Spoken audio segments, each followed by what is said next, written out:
Good evening. One more time, Lings and Queens. I'm AC. That's Red Mage JR, and this is the IG Alpha Divisional number 9, brought to you by itsgosu.com. Red Mage, how you doing, buddy? I'm doing fantastic today, AC. It's another great day of StarCraft 2 action here on It's Gosu. Oh, yeah, absolutely. So if you're joining us for the first time, this is, of course, our Gold and Platinum League tournament. If you're a returning viewer or somebody who just likes to hang out with Red Mage and I, as crazy as that may be, welcome in once again. And, of course, this is all brought to you by SteelSeries, by Cyberground.us, by Max Integration, and of course by Sanya Mabushi Jujutsu in combination, Goju Ryu School of Self-Defense. Find them online at sanyamabushi-goju.com. So we're actually pretty close to on time with the stream today. That's a change of pace for us, and we're already in a game and ready to roll. And that's absolutely amazing for us, man. We had very little technical difficulties today. We were able to roll right into it. This is so good. This is definitely going to start up to be a great matchup. We're going to see Cyphers taking on Towley. Both of these guys, great guys in the chat most of pretty much all the time. Towley, Cyphers, of course, is Chris the Beast in the chat. So for all of you chat watching fans, you're definitely going to recognize some of those names.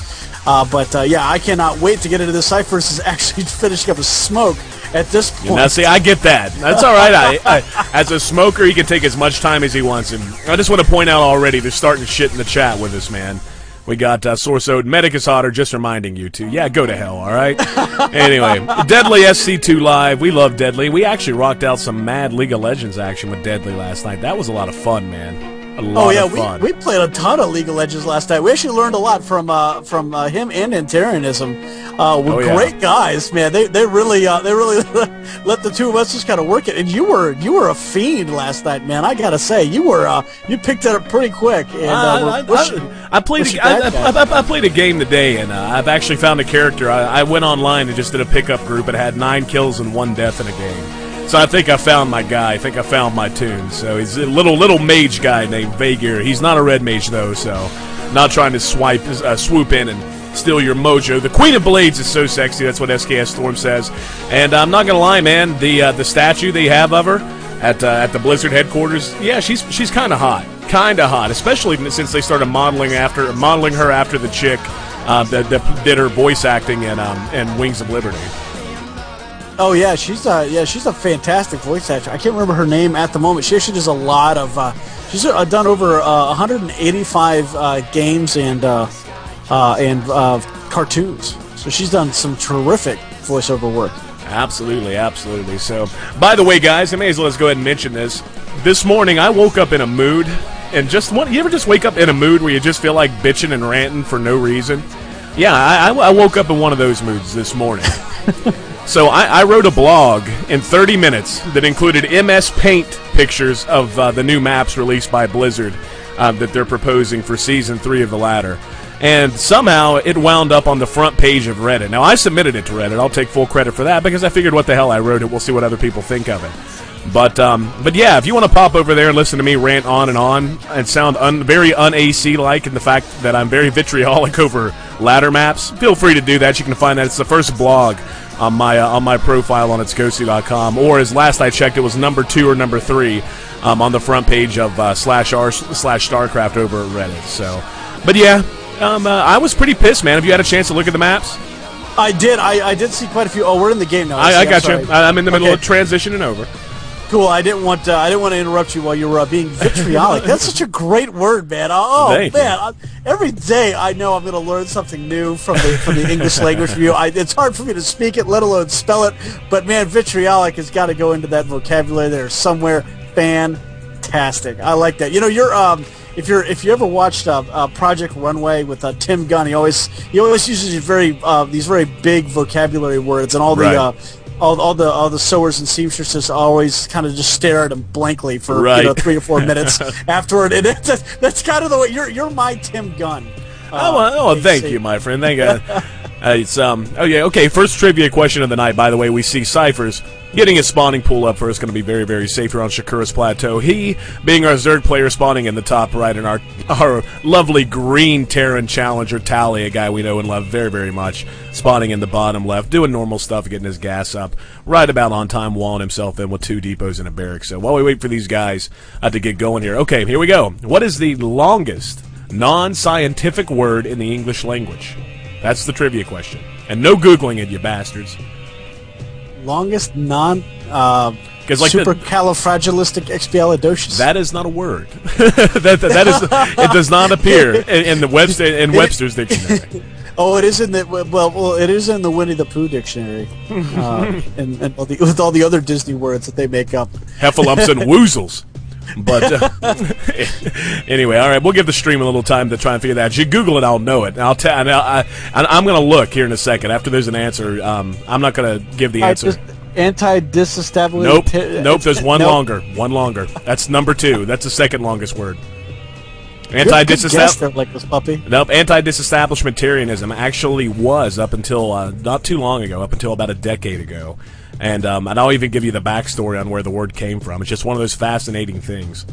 But yeah, so again, no Googling. There's a way I'll know. And well, screw it. I'll tell you. I'll know if you cheated because you'll spell it correctly. But and I actually can spell it. I made myself learn to spell it just so I would know what the longest word in the English language is and know how to spell it. So while everyone's thinking, hippopotamonster, I can't even say that whole word, Storm. I have no clue what he's talking about. Never even heard that word either. But Roach warm up now for Cyphers. I'm the top right. That second hatch is popped. Absolutely no pressure right now out of Tally. He's moving out with 3 Marines. I'm going to hope he's not actually going to try and pressure with this. Oh, he may catch this Overlord, though. If he can catch an Overlord this early in the game, that's actually kind of huge. Oh, he's going to run right underneath it. Tally, what do you... Turn around, buddy. Go back. Thank you. All right, so I guess this Overlord's going to live for the moment. Wow, that's actually... Well, he's going to get another one. He takes that one out. I think he moved him out to go get this one and ran under the second one and never even saw it. So if he manages, maybe he'll double back. If he doubles back and goes and kills this Overlord, that's gigantic in the early game in a TVZ. But yeah, once again, this is our Alpha Divisional number 9, which means we're going to have gold and platinum players on display tonight. So you're not seeing the tip-top quality of play, but you are seeing players who have a grasp of the game. Their mechanics are developing. Cypher says, damn, oh, he's going to get another one. And, players who are beginning to work on their APMs, their OPMs, trying to learn how to be quick and be Gosu in their own fashion. So, but we're going to see some fun stuff, and right now we see 2 Hellions moving out to join the 3 Marine compatriots here, the band of brothers that have been Overlord hunting so far. This one Overlord did make it to safety, at least for the moment. But yeah, pretty laid-back stuff right now, I got to say. Yeah, there's going to be some minor, Hellion harass right here, trying to go in. There's only like 2 drones in that whole line, but it's going to get turned away pretty quickly there by that Queen and 3 Roaches. Absolutely annihilating the SCV. One of the Hellions is down, the other one is in the red, and yeah, there it goes. Completely wiped out there. Yeah. One Hellion trying to be like, I got this, guys, I got this, no problem. Right. And no, Luke Skywalker was thrown out of the trench. He was not able to hit the mark right there. But yeah, that would have actually been pretty funny if you ran all the way over there and only been able to get the 2 drones, and that's it. Right. Going there, well, where's the rest of them? I thought there'd be more. And you just turn around and go back.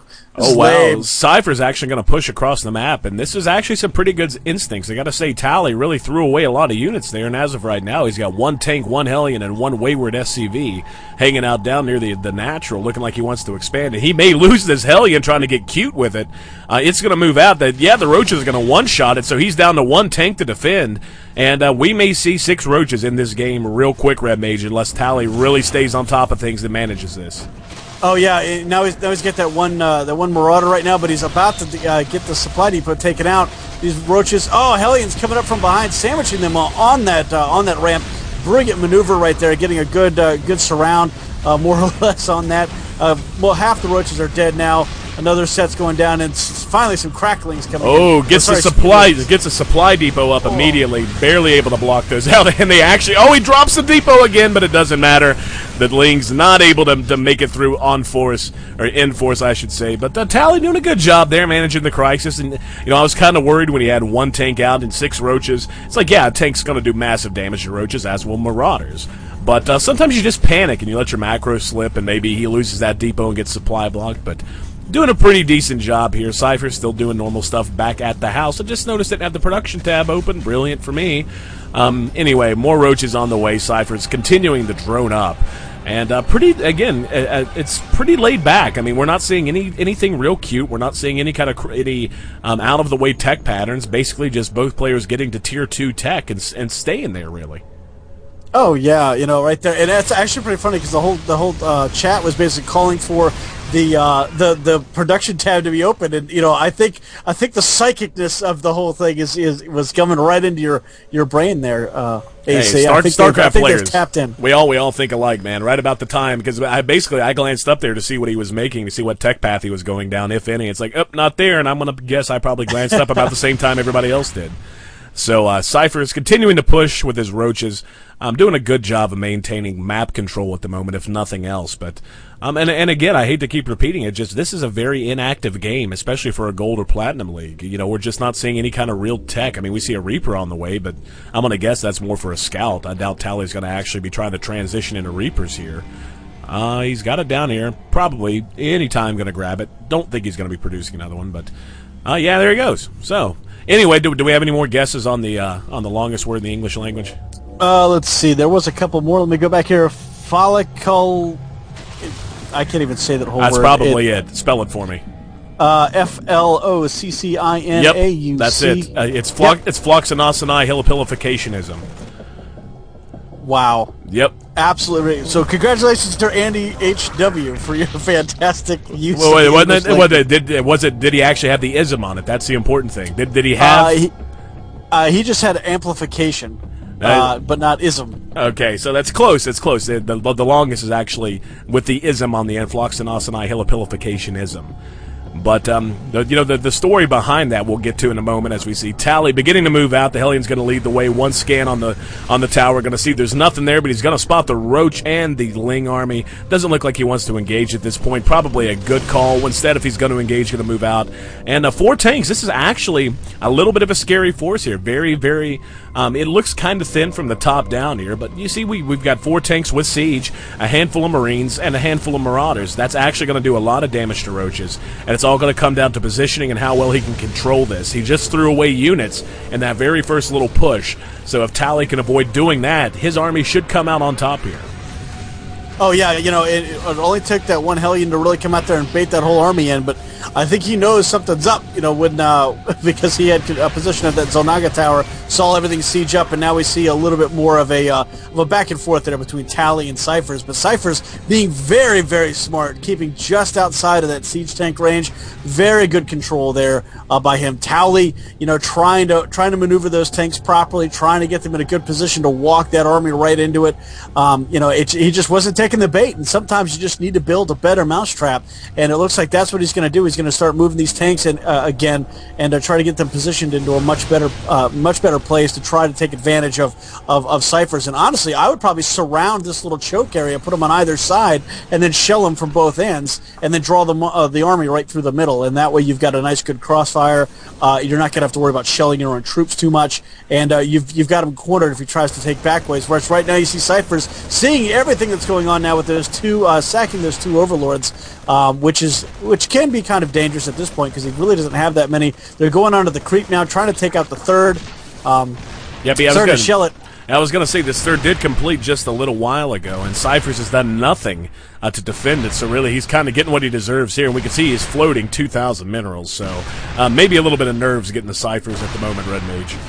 I think so too. I think he was so concerned with that trying to micro that army that he completely forgot about that area. Yep, the Mutilist's going to move in now. The Spire did complete just a while ago. This is the first round of them. We see about 6 of them continuing to go to work here on the tanks, doing a good job trying to clean this up from the air. The Marines, though, going to make it in just in time. There's not enough control for Cyphers here to target down the Marines, but I'm still continuing to delay this push at least a little bit. Now he's on the Marines, going to lose 2 of those. That's actually pretty big. The fact that he didn't retain any more Mutalists than that. Now they're not going to be in nearly as high a number as they need to be to really do damage to these tanks. And Tally, if he's smart, he may just be able to focus fire down this hatch, and that's really kind of what needs to be his concern. The units aren't a worry. He needs to be targeting down the hatch. No stem for these Marauders, and that might just make the difference. Looks like the hatch is down to 400, down to 300, down to 200, and he is gonna get it. So the Broodling's gonna come out and clean this up. At pretty much Red Mage, that's pretty close to a GG here. He's going to be so far thrown off on production that so long as Tally doesn't really screw up in terms of his macro, he should just be able to move across the map here very, very shortly.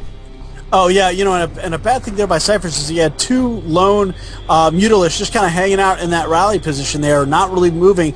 It might have barely saved that hatch if he had those two to target, to continue to target fire down those units there before they took out the hatch. So a little bit of miss micro there. I don't know what he was really counting on with everything, but we did just see that there's a third being taken right now by Tally on the back end of that aggression, which is very, very smart. He's had that going for a little while, so yeah, definitely doing well. Yeah, as the Marines are forced to come back. Now, this is where the lack of stim really, really hurts Tally. These Mutalisks are going to be able to kite him to no end.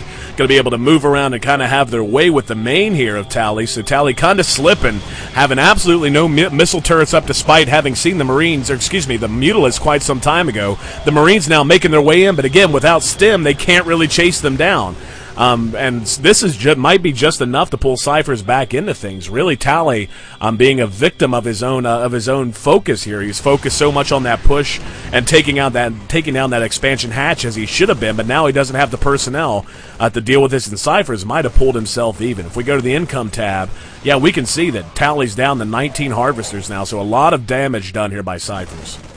Oh, yeah, he did a whole lot of economic damage there. Totally threw Tally off. He had to pull a couple more units out from that away from that third. Now that third is now up and running. So he's definitely got a lot of stuff going on. But, yeah, that was perfect Mutalisk harassment right there. Going around, kept moving from one to the next, trying to pick new vulnerable targets as opposed to trying to sit there and take out Marines that are shooting back at them. He just kept moving, kept going, and tried to take out what he could. And as soon as the Marines came by, boom, he just kept moving and moving and moving. Very smart use of those Mutalisks. And that's really one of the hardest things to do with Mutalisks is kind of turn away because you get so excited. It's like, I got a ball of Mutalisks. What am I going to do with them? And even right there, he came in, saw that there was a couple of Marines standing there. Really slow reaction there by Tally as these guys are now taking out a tech lab. It's working on the STEM research. Oh, that's so huge. He canceled it in time. Oh man. Well, actually, funny thing. It doesn't matter even if the tech lab is killed when something's researching. And I was wrong on this. I was mistaken on this. It doesn't matter. You get the refund anyway. Oh wow! Well, that's still good though, because now he's got I don't think he's got another. Well, the lack of stim is killing him right now, and Tally's going to continue to be able to do this. And we see, Tally knows it. He's going to all in him and try to base trade right now. He's going to have to really watch these Marine numbers. If too many of these Marines die, as we're seeing right here, he's not going to be able to clean up the Mutalisks when they eventually pull back home. So the tanks are in a great position. He's going to kill these roaches without even so much as a stutter. But now he's going to move the tanks on up. The roaches continuing to hatch, and that's what they need to be doing. Not worrying about the Marines, worry all about the Mutalisks. And if the Mutas can get here and deal with this in time, Tally's not going to be able to bounce back. He's thrown away his entire army. His economy is crippled. The Muta's easily cleaning all this up along with the drones. And Tally may try to prolong things, but every second that he doesn't have stim is one more second when Cyphers is just really going to be able to cripple him. Oh yeah, you're absolutely right. And as soon as Cyphers goes up to that third, that's really going to be the other thing that really cripples him right there, because that's really the only bit of economy he's got running. There's nothing in the main. There's hardly anything in the natural. There's only 4 SCVs there. Oh, he's going to engage the Marines. This isn't a wise decision. What in the hell is he thinking? This is too high a Marine count. He's throwing away a ton of Mutalisks for literally peanuts worth of Marines. Almost an entire Mutaball killed there. Cyphers really screwing the pooch there, soiling the bed in a way that is unfashionable no matter what race you happen to play. And I have no clue what he was thinking there. I'm with you. If he'd have just gone to the third and tried to handle the SCV lines up here, the game would have been functionally over. Now he's given Tally the advantage. Yeah, now they're almost back to even. With where they needed to be, and he kept sacrificing one after another of those Mutalisks, trying to go back and goat them. I don't know what he was trying to do. I guess he was trying to make the tanks on siege or something, or I guess he had a plan in his head, but it really wasn't that great. And now you see they're going after that third hatch right now, dropping very, very quickly, being shelled completely, and it is gone. A very slow reaction there by Cyphers trying to get those units up there. They're trying to clean up what they can. The tanks are completely surrounded and done in by those Zerglings, and and all the Marines are done. But still, he lost the hatch. Right. No matter how much you wipe out, you lost the hatch. You're still, he's still reeling from the attack on the natural after losing that one a couple of times. And now he's got to try to push him with what he's got and try to finish this out because there's almost nothing there for Tally. Yeah, it looks like Cypher's going to try and close things out, and it's this pack of Marines that's really going to determine things. We see him going to work on the Mutas. Cypher's, I don't know why, choosing to engage again with the Mutalisks. He needs to pull back and let the Roaches clean those up. He's lost a few Mutas, but in the end, doesn't look like it's going to matter. This is a small army, though, and a small army takes a long time to kill buildings, so if Tally manages this right, he might just be able to hold this off and prolong things a little longer, but I think the game has reached its point of conclusion. Yep, I had 8 idle SCVs, LMFAO, and there's the GG. So Cypher's going to go up 1-0 here in our round of, this is the round of 16? 32. Round of 32. Round of 32. Yeah, so we had a huge sort of it today. So our round of 32 action here at the IG Alpha Divisional number 9, brought to you by itsgosu.com. Absolutely right about that, AC. Sorry to cut you off there. Yeah, we had a pretty big field today. So, yeah, we're actually in a very deep round of 32, which is fantastic. We're going to get the map choice there by Tally. But go to itsgosu.com, see all the great articles that AC has put together. Everything from StarCraft 2 to interviews with such great people as Spanishiwa and Kelly Milkies and all kinds of great stuff. He's got tons of information in there for StarCraft 2, League of Legends, and many other things. And don't forget that we have a great budding community there for League of Legends, Heroes of Newerth, Dota 2 when it comes out, and of course Super Street Fighter 4, Marvel vs. Capcom 3, Mortal Kombat, and many more games to come because we just can't get enough of esports stuff. So we're just going to keep piling more stuff on. It's like a really great deli sandwich. The more stuff you pile on, the more full you get, and then the more you're going to have to take home to have for later. Because that's just the way we like it. Oh, yeah. We've got foldovers just for the excess StarCraft 2 action we bring every single time. You know the foldovers that your grandmother always uses to take food home from the restaurant? Yeah, we got that. That's exactly what we got. All right, Red Mage, moving into Game 2. Where are we heading to? Zelnaga Caverns, the MLG version here. Tally picking a very firm map for himself. I guess he's going to try to do something pretty creative here going into the next round. He's definitely got to do something to bring himself up. Like he said, he had a lot of idle units just kind of hanging out. SCVs just when he pulled them from a lot of the harassment, he didn't. He didn't really do a whole lot with those. He had kind of Marines just kind of scattered in weird places. They weren't bundled up correctly. So hopefully we'll see a lot more control out of Tally. And both sides really had great. It was a lot of back and forth. A lot of back and forth action. Again, it's Tally kind of screwed the pooch by missing his stem timing and missing his opportunity to get up some missile turrets when he had plenty of time after spawning the Mutalisks initially. But then Cypher's returned the favor by deciding it was a good time to suicide his entire Mutalisk army into Marines. And, the problem with not having stem isn't that Marines can't kill Mutalisks. They can kill Mutalisks just fine whether they're upgraded or not. The issue is they're not supposed to be able to catch them. And, in kind of a brain fart moment, Cypher's, I think, it's like, I'll just go and engage. They're not upgraded. Doesn't matter, bro. If you just go stand over top of them, they're going to go to town on you, and they are going to get the job done. Oh, yeah, they're going to do pretty mean things to you, Mutalisks. And, yes, we are giving away Magic cards. Sorry, guys, I'm a little late behind that. But, yes, we're going to do our famous, world-famous Magic card giveaway yet again. We're going to give away one pack tonight. One pack again. And the only thing that you need to do to win a pack of special edition Magic cards that were only available in the 2010 New York Comic Convention is be a follower of ours on JustinTV/TwitchTV.com. I know it's a media trick, but we're going to use it to our advantage because we want to make sure. Not just that. You got to follow us on the new stream that we're going to be switching over to in a week too. Yeah, we will have a new stream. I'll post that here in just a second, so make sure you follow us on that one as well, because we'll be moving everything over to that. So, but I'll post the link to that. But as long as you're a follower of ours, just send me an email at contest@itsgosu.com. Let me know that you're a follower of ours. Give me your little nickname there. Tell me you want some Magic cards, sucker, and we'll put you in the drawing that'll take place just before the final matchup. So you have till the end of the semifinals to send me in an email. Let me know that you want Magic cards. And again, you just have to be a follower of ours on Twitch TV or JustinTV.com. And of course, I'll post our brand new link for our new site that we're going to be jumping over to very, very soon. Probably not in the next couple of days, but probably in the next week or so. So, all right, I just want to to point this out, by the way. I don't know what we'll do, but see how he's got this patrol pattern set with multiple points? Yeah. What I want to see is somebody draw an IG doing that, okay? In one of their games. Anyway, here comes the Tally. Did you see that the hatch goes down because he decided to get too cute with it? Cyphers equals P. That is correct. I love the tongue out of mouth face. So Cypher's not at all delayed, skipping the. Actually, got spawning pool first. He just decided to take that pool.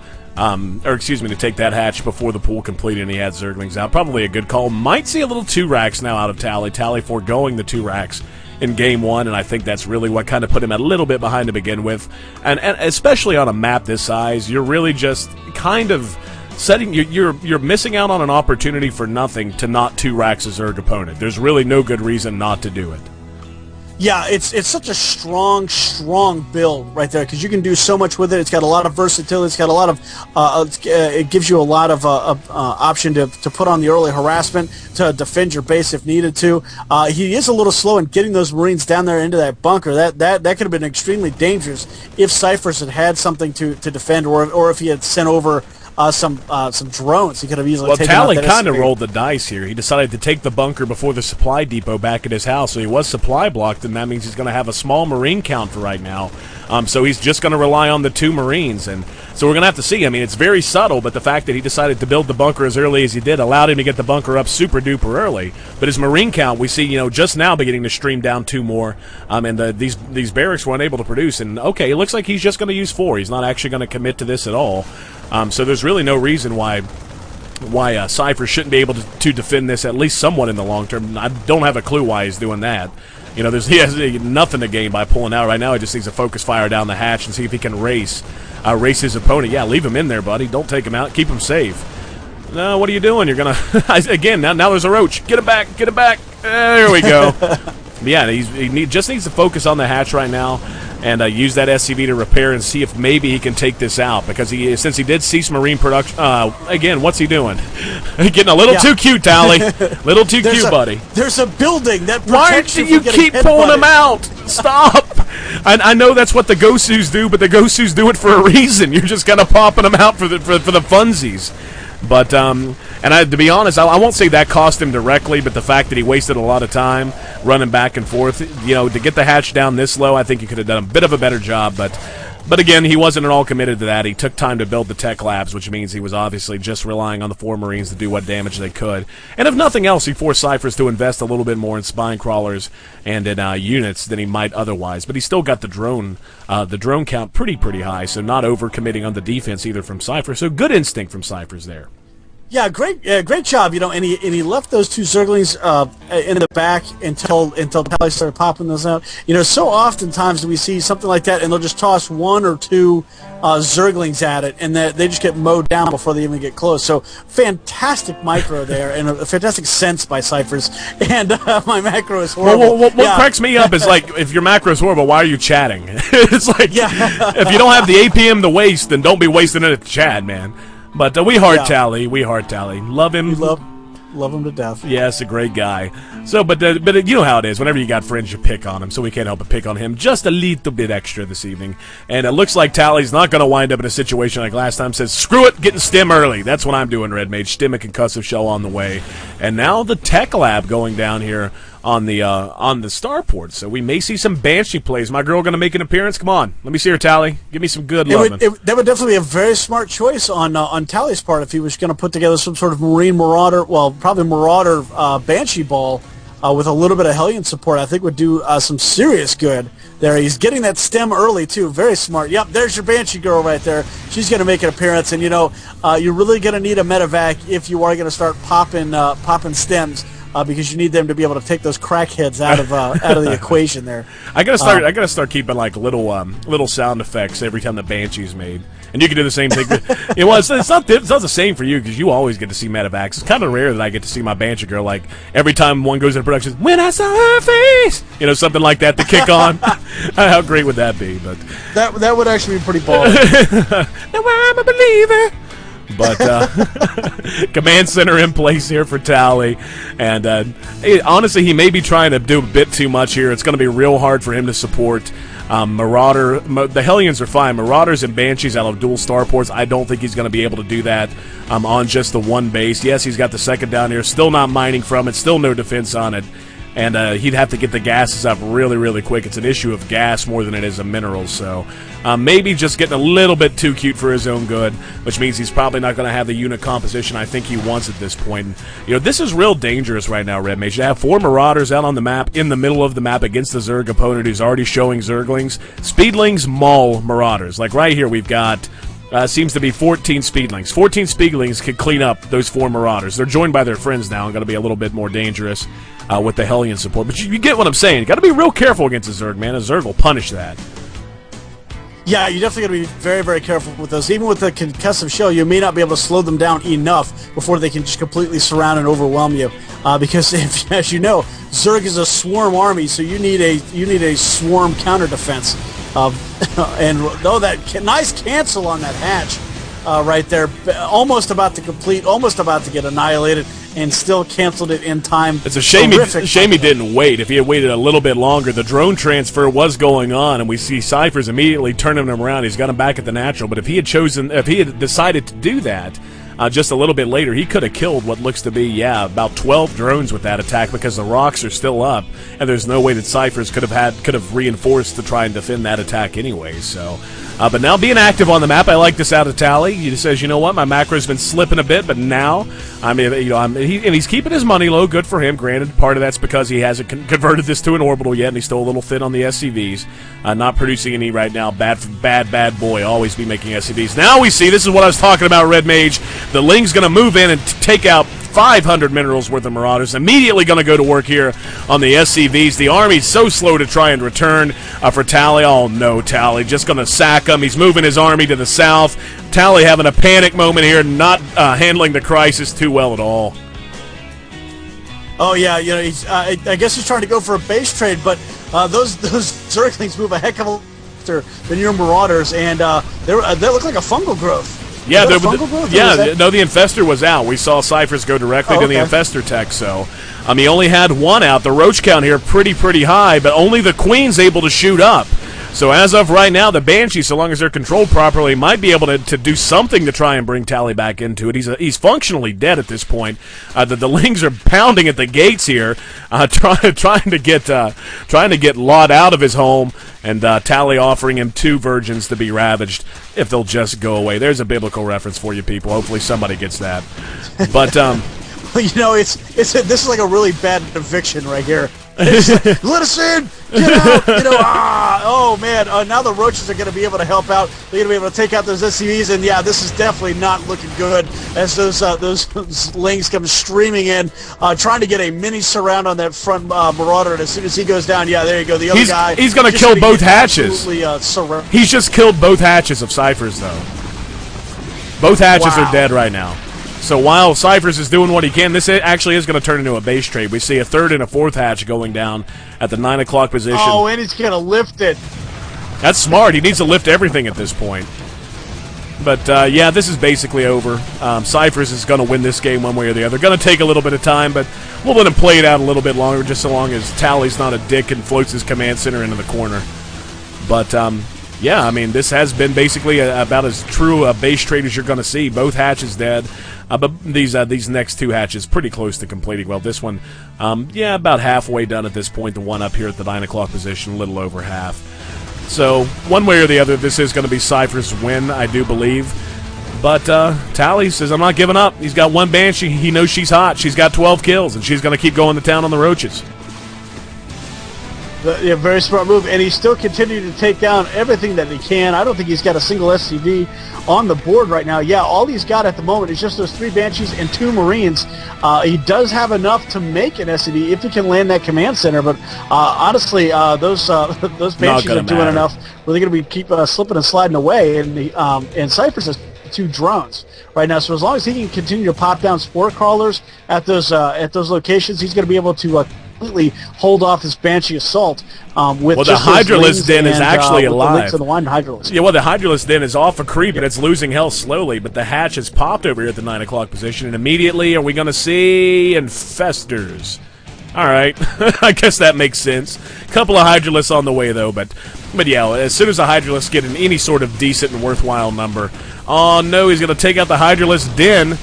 But, again, Tally really just delaying the inevitable here. Oh, he landed the command center. The Lings are going to town now. Going to take out the Mules. Now the command center's going to lift again. Come on, Tally. Call the GG, brother. Don't make me do it for you. Yeah, this is, as much as he's got with those Banshees, those few Banshees aren't going to be able to hold up once the remainder of these hatches completely pop. And he still has not yet popped a single Spore Crawler. You need to pop, put one or two Spore Crawlers down there to completely defend those, and then he's done. Then he's completely done. Nah, we'll have absolutely no. I'm right there with you. He's still got the evolution. Who wins? Test. It's going to be Tally. Yeah, sorry.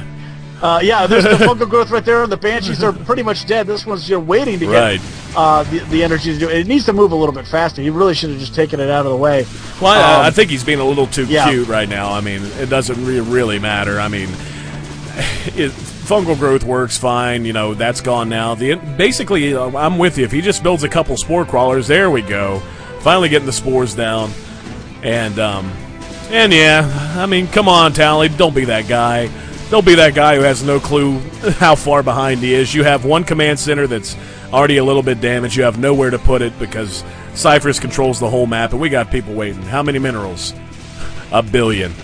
There you go, 3K. Yeah, he's got a ton of minerals, pal. You're done, buddy. I'm sorry, man. I'm always the one to be like, there might be a yeah, no.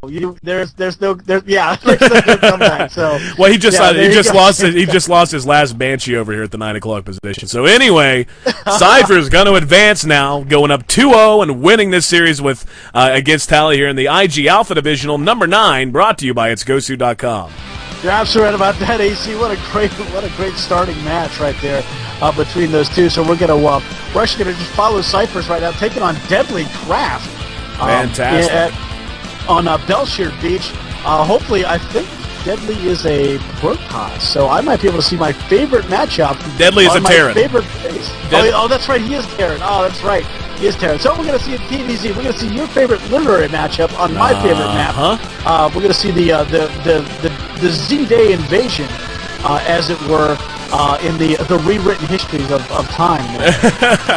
Yeah, I'm really looking forward to seeing Deadly play. I mean, Deadly and we actually worked on some Terran strategy together. I worked on some things with him, just like he worked on League of Legends with us. So, really, I'm not saying I'm pulling for anybody, but I'm looking forward to seeing old Deadly Craft play. So, once again, guys, this is the IG Alpha Divisional number 9, brought to you by itsgosu.com. I'm Red Mage. No, actually, I'm AC. I'm AC. That's Red Mage JR. And these are our sponsors: SteelSeries Cyberground, Max Integration, and Sanya Mabushi Jujutsu in combination Goju Ryu School of Self-Defense. Check them out at sanyamabushi-goju.com. We do have the Magic the Gathering cards being given away this evening. So, definitely pop that email to contest@itsgosu.com to get entered in that. The only other stipulation, of course, is that you have to be a follower on this stream and at our new stream that we're going to be picking up in the next week or two over at justin.tv/itsgosu_SC2. So go follow us there as well, guys. Deadly Craft taking on Cyphers on your favorite map, Belshire Beach. TVZ action. Oh yeah, this is going to be pretty cool. We loved watching Cypher's last game. Did a great job putting those Zerg together. Deadly is very good at usually doing a nice 2 racks or 3 racks push, and his timings are pretty good. So I'm really looking forward to see what these two guys are going to do in a clash in the kiddie pool here as they just kind of maul each other. I'm going to guess that we're going to see a large majority of the battles take place within the first 8 or 9 minutes. These guys are going to be on this map in particular. Wait, on this map in particular, a Terran has to be extremely aggressive early. As the game wears on and the bases get more and more spread out, the Zerg really begins to secure even more of an advantage than normal. So, But yeah, really, I think you're completely right. We're going to see a lot of aggression early here on Belshire Beach. Belshire Beach always puts me in a good mood every time I see someone play on it. You know, it's sunny. It makes me feel like I got outside and did something today. You know. It's the most sun we see in a day, my friend. It's absolutely exactly.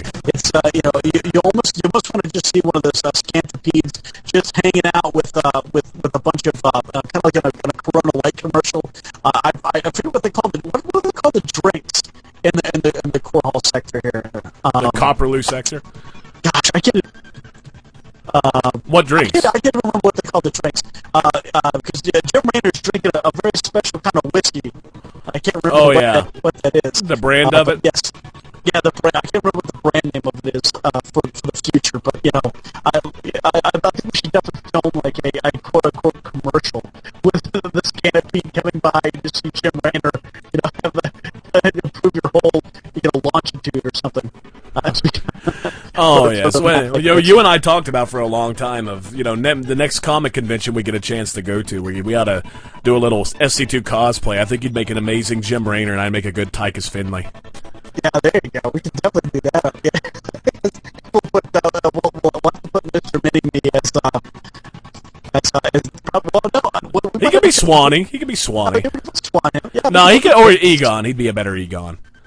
Yeah, he's definitely a much better scientist, yeah. Yeah, but he's even got kind of the look. I mean, Egon's kind of Asian, So, anyway. We could always make him Matt Horner, too. Matt Horner? Be the ship's captain. Well, we'd have to find him Amira Han, then. We'd have to get Mrs. Mini-Me involved. So, 2 barracks down out of Deadly Craft doing this, and this is the only thing I hate about this map. It really is so awkward trying to wall this off. The drone being annoying here, doing what he can to try and harass the barracks, or at least harass the SCV whenever he's popping through the building here. And, just for those at home that don't know this little trick, if whenever you want to try and do some drone harassment, we're going to see the SCV pop through. That causes the drone to stop attacking. If whenever you decide to tell him to harass the worker, if you just shift-click, hold shift, and right-click the SCV about 10 times, every time he passes through the building, the drone will re-engage. So that's a good way if you want to, to go ahead and try and do some harassment. Deadly Craft being super aggressive early, getting the bunker down right outside of the choke. It looks like that's going to be spotted by the Overlord. We'll find out forthwith. Yeah, he sees what's going on. So he's going to have to one base for a little while, and I think making a good decision here. He's going to decide to try to get up to Roach Tech. That's a little bit too strong of a response, I think. I think the Spine Crawler plus just some Zerglings with Zergling speed, if he really wanted to invest in something, might be a bit better. But either way, he should be able to deal with this pretty easily. Deadly beginning to move out now. The first the first Marine chasing a drone, making their way across now.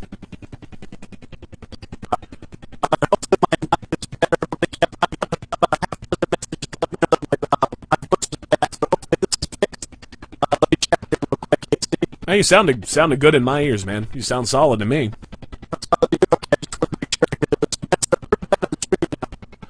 Well, that sucks. Anyway, hopefully, guys, go ahead and reinforce Red Mage. Let him know that he's going to be in good shape. And now the Marine's going to go to work on the Overlord. This is some bad news for Cyphers. This is going to cause him to be supply blocked for at least a short amount of time. Sigh, LOL. That's sigh with the guy drowning and sighing about it underneath. Now he's going to be supply blocked, and this is actually pretty big. This is going to buy Deadly Craft some time to continue to reinforce, and he has not changed out of this at all. He's not cutting Marine production. I believe that's the right call here. He's going to be able to pour the aggression on. The Marine's loading in, and really he doesn't have to do a whole lot more except maybe just continue to reinforce and build bunkers. Once you hit about the 5-6 minute mark, every 10 or 20 seconds that go by without a Zerg player down at that expansion, that really just puts them so far behind in the mid game. And Red Mage is playing with his mic. You there? I hear you just fine, buddy. Is everything good with the mic?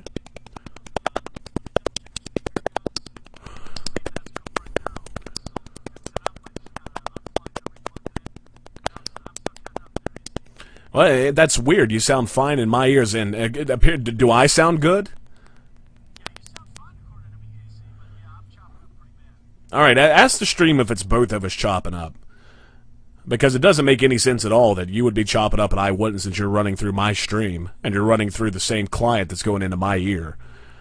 But Deadly Craft continuing to tack on an extra an extra bunker here, and he's actually in an amazingly good position. He's going to have to defend this a little bit. Now he's going to pour out, try to take down the spine crawler, going to load back up, loses one Marine in the process. But really, he doesn't even have to try to attack here. He doesn't have to continue pouring out of these bunkers. If he can just hold the fort for a while, and I guess taking down the spine crawler would be huge just in terms of what he's going to be able to do now. Now jump back in the bunkers.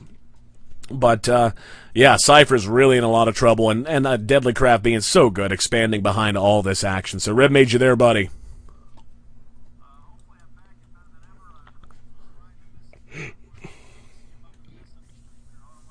Yep. Is it? Did they respond? If it's both of us, or if it's just you? Just me. Okay. That makes no sense at all because you're coming through just fine on my side. So not a lot of action to report, guys. Once again, kind of dead. We see Deadly Craft continuing to try and reinforce himself right here. And really, this is all he needs to do. He doesn't need to do anything else except to continue to deny Cypher's this expansion. We're at the 8:30 mark. We see that Deadly Craft's up on his second base, and he doesn't even have to take another base. He doesn't have to go hog wild with the expansions or anything. And eventually, Cypher's is going to move out and break this. But with the advantage that Deadly Craft is going to have now, having up on two bases. He's got double mules mining. He's got his production facilities almost finished, tacking on two factories all at once. Excuse me, as well as an engineering bay. Yep, it looks like we've fixed everything there, AC. But yeah, we see lots of pressure there coming out of Deadly Craft. Hopefully he'll be able to do something soon. A nice thing that he could do, move those roaches up to the high ground, and he'd be able to take them out with no vision, no problem. That's actually a really good thought process, but doesn't matter. He is going to be able to break this right now, and this was going to happen eventually, but I think Deadly Craft knows the damage is done at this point. He's done exactly what he needed to do, just deny that expansion until we're almost at the 10-minute mark, and we're yet to see Cyphers take that second hatch, finally moving this drone out, and going to be dropping that down. But right now, Craft just at such an advantage, and so long as he plays very cautiously and just macros, so long as he doesn't screw up his macro, he's going to be just fine.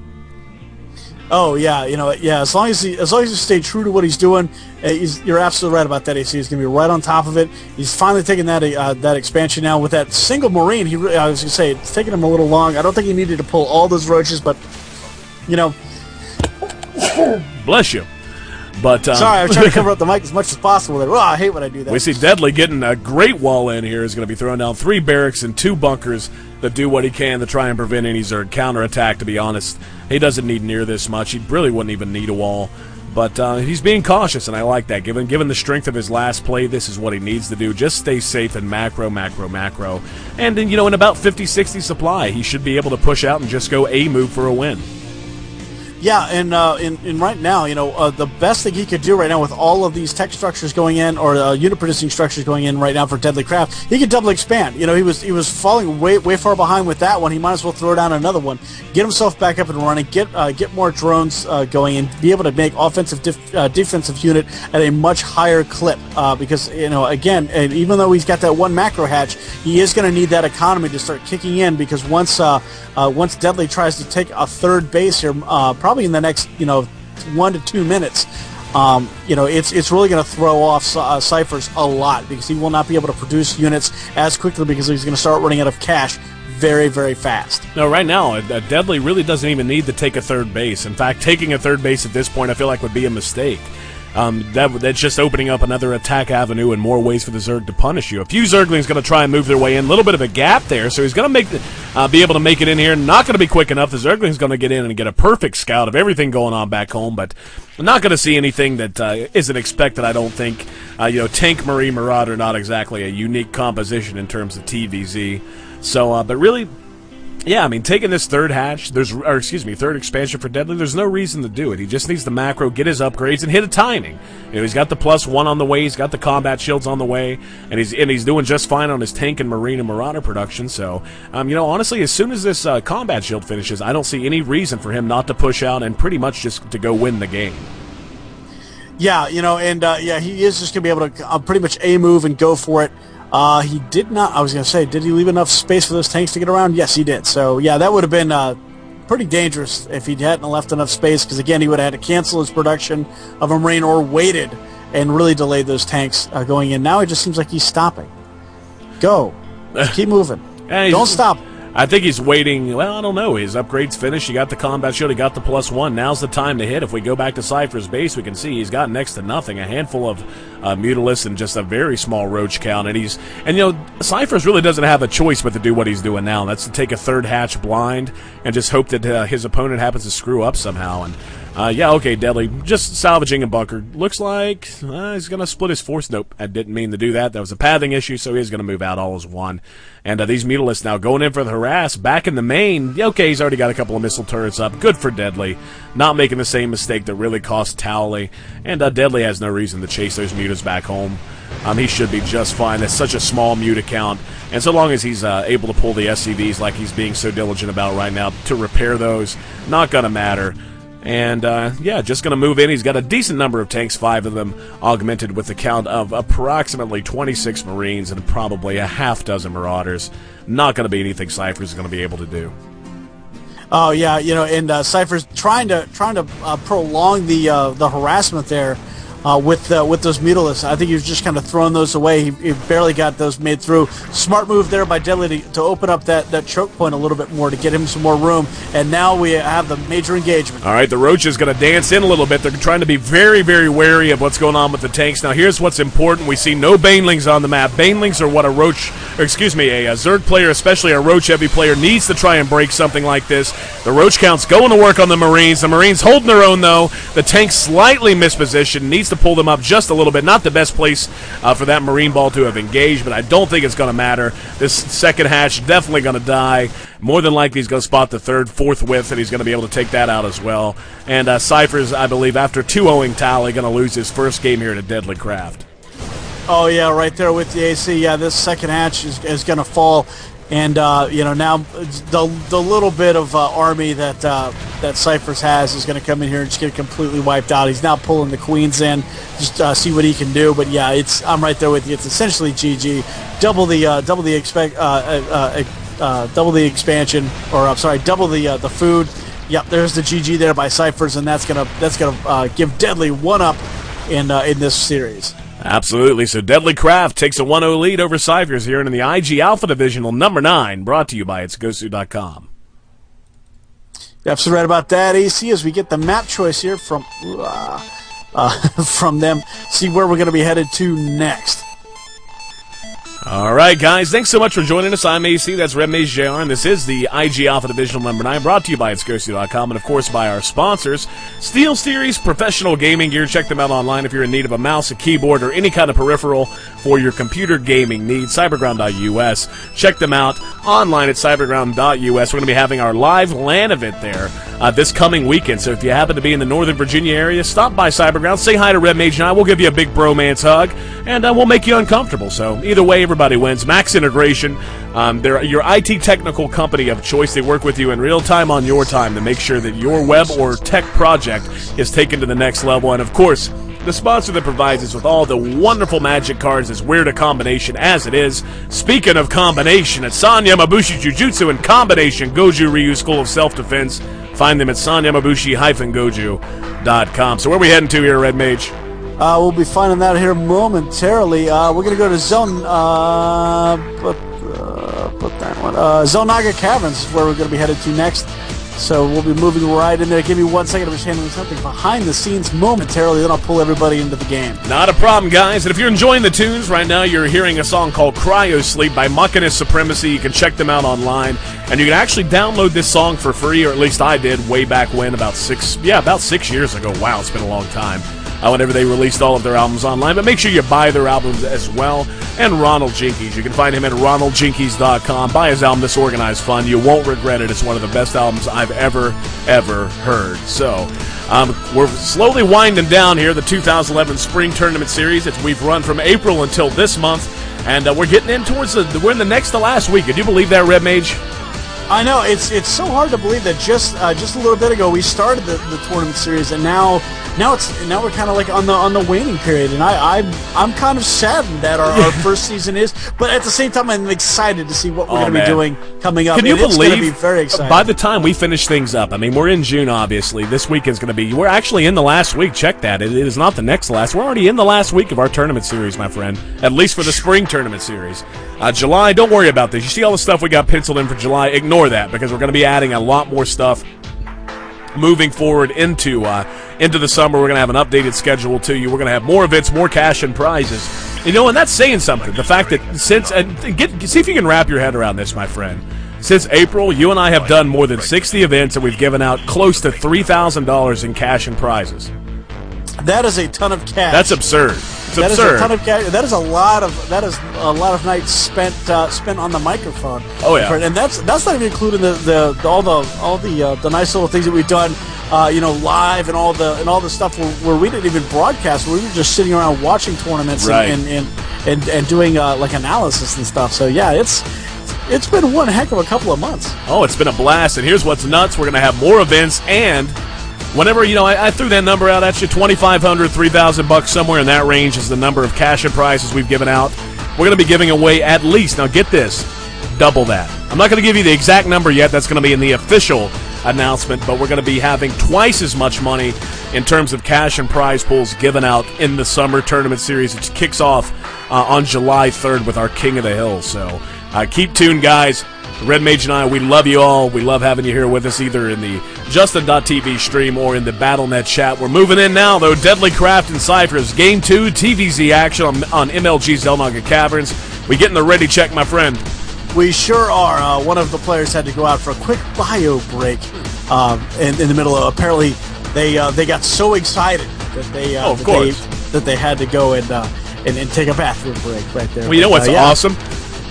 Our new stream is going to have one of those little pop-ups that asks if you're 18 or older before you come into the stream, so we don't have to keep it clean anymore.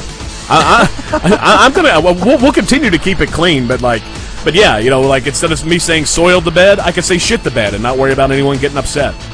So yeah, I think I just demonstrated how little that means, actually. So that's right. Yeah. that was the joke I was trying to put across. I just wanted to make sure no one missed it. Is that kind of thing really doesn't matter? It's the goddamn internet. But anyway, all the kids are desensitized nowadays anyway. Oh, so yeah. It doesn't. It doesn't really matter. It doesn't matter. None of this matters. None of this matters. Oh, that's a good reference, my friend. Good reference. All right, trivia time. Well, okay, we're getting the ready check now, so we're going to be counting down. Throw a trivia question at me, man. I've been asking all the trivia questions lately. Oh gosh. Oh man. Great googly moogly. All right. Are you? Well, let me ask this first. Are you a DuckTales fan? I remember DuckTales very well, but so far as my recollection in terms of trivia, might be a little sketchy. You can give me a try though. I'll try you out. What was the password? What was the catchphrase that had to be uttered in order to make Gizmo duck? Huh. I don't know. I have no clue. Give the stream some time, though. Anybody in the stream know what the password was that they had to say in order to make Gizmo duck from the DuckTales? You're way back then. So there we go. We'll get a little variety going there. I because for some odd reason, like, DuckTales popped in my head this morning, and that's all I had in my head for a theme song. Right. And I was going through the whole thing, and I actually saw they were selling the Tailspin episodes. Oh, Tailspin is so good. Love Tailspin. So yeah, dude. I was like, oh man, we gotta buy Tailspin. So no, yeah, we got Tailspin, and it just made me think of DuckTales and everything. Oh man, it's so good. Tailspin was like my favorite cartoon. It really was. Oh yeah. So very, very good. And we're really dating ourselves now, because I guarantee 3/4 of our streamers have never even heard of these, let alone know enough about them to know trivia. But yes, we're children of the 80s and 90s, guys. So, I don't think anybody gets it. So I'm just gonna say it's blathering blatherskites. Who the hell? That's like Casper Van Dien question. Who knows that? I mean, really, who knows that? Oh man, that's something that I always had, because that actually used to be like the swear word I used to use around my parents. So I wouldn't get slapped. It was blathering blatherskites. So that way I wouldn't get in trouble for swearing in front of my parents. So yeah, so I would just use blathering blatherskites. And then when I got old enough and I didn't have to live in the house anymore, I could swear whenever I wanted to. Right. So. Exactly. So that made its way out of the vocabulary. Yeah, so I only use that every so often when I'm really perplexed. You'll hear me say blathering blatherskites. All right, Deadly Craft getting down his 2 racks, going to be using them to wall off the front here. Pretty good little position. Immediately going to be rallied across the map. Of course, back at home, Cypher's going to get the spawning pool up and the gas even before the hatch. So being ultra safe, this is the way to try and deal with any kind of early marine pressure. It's the way you kind of have to deal with it, but you got to be on top of things. You got to be on top of your micro and your macro to deal with this and take minimal losses as a Zerg. And even then, sometimes you end up having to pull your drones to deal with it anyway. So the SCV leading the way, going to get here and say, all right, no creep. It's clear. His little buddy going to give him a little butt bump there, run up. Now they're going to poke up the ramp, see what they can find. No, actually just going to immediately go to work. And Cypher's, wow, just says, screw it. I'll make a macro hatch. It's fine. Don't worry about it. I'll expand in my base. Don't care. Yep, and that's really all you need to do is just dump out more and more, and that's a very smart response. It's a very all-in response. I mean, it is a very all-in response. But it's a very smart response for this, because you could if you can put enough of a wave in, destroy everything that he's got going on right there. You can pretty much go after. I like this. He's immediately showing the aggression, trying to take out the SCV. There you go, block those Marines. Yeah, take out the SCV. That's the most important thing. Right. That way he can't repair it. Well, he needs to cancel that hatch. He's not gonna need it. Not even close. Oh, wow. A little bit of mismanagement there. I can't believe you let the SCV survive. All he had to do was target down the SCV, and the bunker would have burnt down on its own. But yeah, it looks like he's going to have to let this finish now. Cyphers, it didn't work, but that was the way to deal with it. You don't need this hatch. You really don't. But anyway, I mean, Cypher's going to try and play it out. He's just, Deadly Craft, again, it's got a baller, contained 6 Marines, 2 SCVs, and he's going to be able to cut off just about anything Cyphers is going to try to do from here on out. Yeah, he's definitely going to be locked into space. Really, some of the only things he's really going to be able to do is try to go up the tech tree a little bit, try to get some upgrades, and just go down there. At the same time, Deadly is doing a smart thing. He's just going to go ahead and expand. Honestly, could probably save up a little bit, take another expansion, and just kind of wait it out. Because at some point he's going to, just like we've always said, being trapped in a mall with the zombies outside. There's going to come to a point where you're going to run out of food, you're going to run out of ammo, and you're just going to have to open the doors. So that's kind of the position where you're kind of put in. So you either have to go in and start, you have to go up the tech tree so you can drop drones somewhere else on the board, or elevator units down, and then try to take them from 2 fronts. But I don't think he's got that forward thinking enough to be able to perform this. I think he's just gonna make a wave and just go down and try to take it all out. Yeah, it's kind of what he's going to have to do, but again, I'm just a little baffled. He really had this dealt with. There was no reason that it should have ended the way it ended. He should have been just fine, but to be honest, this is GG. I mean, we saw it last time. There's no way that Cyphers bounces back from this without Deadly Craft really screwing the pooch. I mean, if we were watching a match at the MLG, or we were watching a match at GSL, and a player managed to block his opponent in this well, there's really no way he comes back. And Deadly Craft, I have no idea what he's thinking here. There's no reason for him to be doing that. He's going to win if he just sits down here and guards this ramp, so no reason to throw Marines away. Yeah, you don't need to get cute with it. Just now he's kind of abandoning now them this there, I love this. Yeah, I've definitely forced him for that. Now he's going to salvage everything and move away. That's perfect. That's exactly what you needed to do. You did enough of an economic damage. Oh yeah. To him that now you've got yours up and running. He kind of needs to do a little bit more of an SCV transfer, but other than that, yeah, he's done it almost perfectly. Right, and now all he has to do is get literally a couple of tanks out. If he gets up 2 factories, churns out 6 tanks, and then pushes with the Marines he has now, plus the Marines he's going to be producing in the meantime, there's nothing Cyphers is going to be able to do. Still hasn't even taken that hatch. And honestly, at this point, Cyphers really can't afford to. I don't know why he's bothering the tech. He needs to just be spending everything he has on units so he can all in and see if he can try and do enough counter damage to pull even, because if he just tries to hold on with this, even with this army composition, and even if he adds on to it, he is getting a Baneling nest, though. So I like that. I think he learned his lesson from the last game. To deal with any kind of tank bio, you got to have Banelings, period. There's no other way around it. There's nothing a Zerg player is going to be able to do against a Marine using this style that doesn't involve Banelings. So Deadly Craft looking real large and in charge at the moment, though, here, Red Mage. Oh yeah, and great money scan going down there. He's going to see that baneling nest being made, so he's already starting to go in for the upgrade siege tank stem, all kinds of tech, because he has plenty of room to do that. And right now, Cypher's in kind of an awkward position because he was forced to make that macro hatch. He's throwing down the infestation pit now. Now is he going to go ahead and try to spend some of those units and try monies and try to get into the natural? And that would help him bring back up that economy, because at the same time, Deadly is just going to go absolutely bonkers with economy here. Probably in the next minute or so, his economy is really going to start kicking in, and he's going to start having more money than he knows what to do with. Yep, and right now Cyphers has got to push. I mean, right now is when he has to try and do some damage. The first tank's out, but the siege tech is not finished yet, and this is a high Marine count. Make no mistake, but he's got to do something. He's going to expand, and I guess. I mean, if you're going to... I'm just at a loss, really. I don't know what the thinking is behind this. You're hopelessly behind, and yet you're just going to take an expansion and try and play it out normal. There's no way that you pull even without pulling off some miracle win in a big army battle. And just, Deadly Craft's looking so good right now. Up to 24 Marines, 28 Marines, actually. 1 tank, plus another couple of bunkers full. His upgrades are all on the way, about to finish. The +1's almost finished. The stim pack's almost finished. The siege tech is done. So, I give it another, I'm going to call it, at the 1345 mark is when we're going to see Deadly Craft push. You think he's gonna wait that long? I would have figured he'd start taking a little bit more map presence, but I like what Cyphers is doing. Cyphers has already figured out that, hey, look, I was in an all-in situation. I'm pretty far behind. Why not?